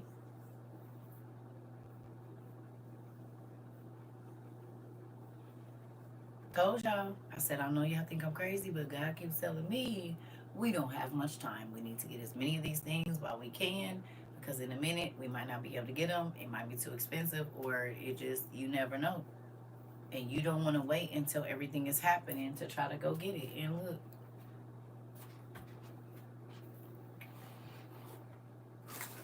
crazy, right? I'm about to go make me some food. I'm about to go make me some dinner. I had some sausage, some chicken sausage, and some waffles this, well, for like lunch, because I didn't eat breakfast. But I'm about to go make me some dinner and probably chill out. I've been moving around on this house all day. I just wanted to talk to y'all. Probably finish listening to my music. I'm almost close to getting. Yeah, just wait. That part. That part. So, I love y'all. I hope y'all have a good evening. Oh, you're solar. Oh, okay. I see what you're saying. Um, if I can't go to bed, I might get back on, but probably not. You made meatloaf and dressing and corn, right? I'm about to go make me something. I don't know. I don't know what I want to eat, but I'm gonna make something. I kind of want a sandwich, but then I kind of don't. I don't know yet. I haven't figured it out. I'm just gonna watch Supermarket Sweep. I'm about to eat. I'm about to find me something, and I don't know what I'm gonna do, but I'm gonna find me something to eat first, and then I'll figure it out after that. So I love y'all, and we ain't been on here that long, and it's still early. It's only 9:21. I love you too. I ain't going to sleep right now. I'm not going to sleep. I'm gonna be up probably. I'm just about to go eat because I'm hungry. I'm just about to go eat. I might get back on here. I don't know. I'm gonna see. We'll see what I'm gonna do. But I love y'all. Plus, this class kind of hit hard, so I ain't got to beat up on y'all for a long time. I don't gotta do it. I can tell it did the job. So we got folks still journaling. We getting in and getting out. Thank you. I love y'all.